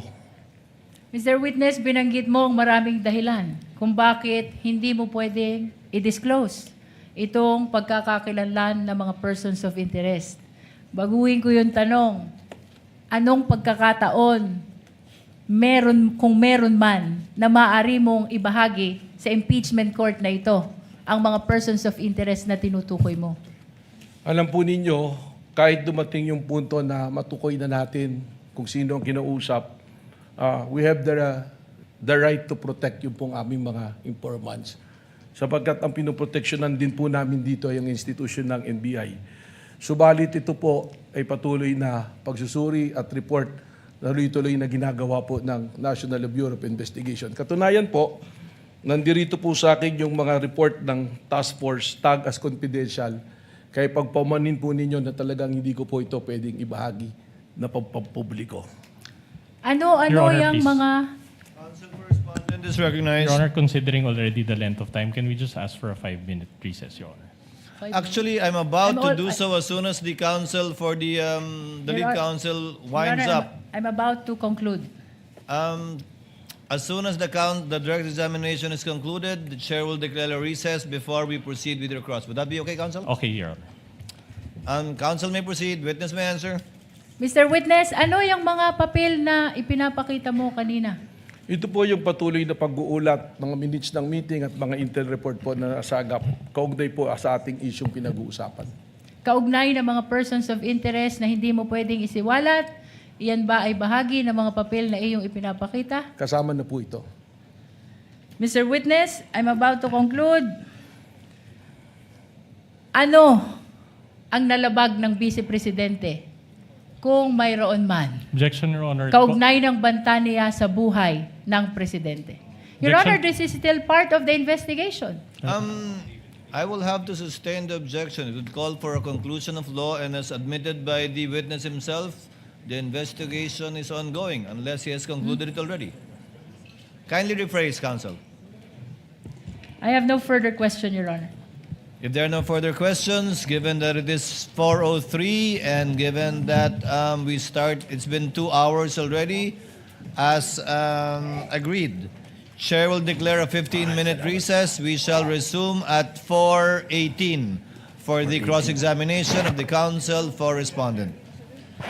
We are in recess. Witness is excused for the meantime and may exit the witness box.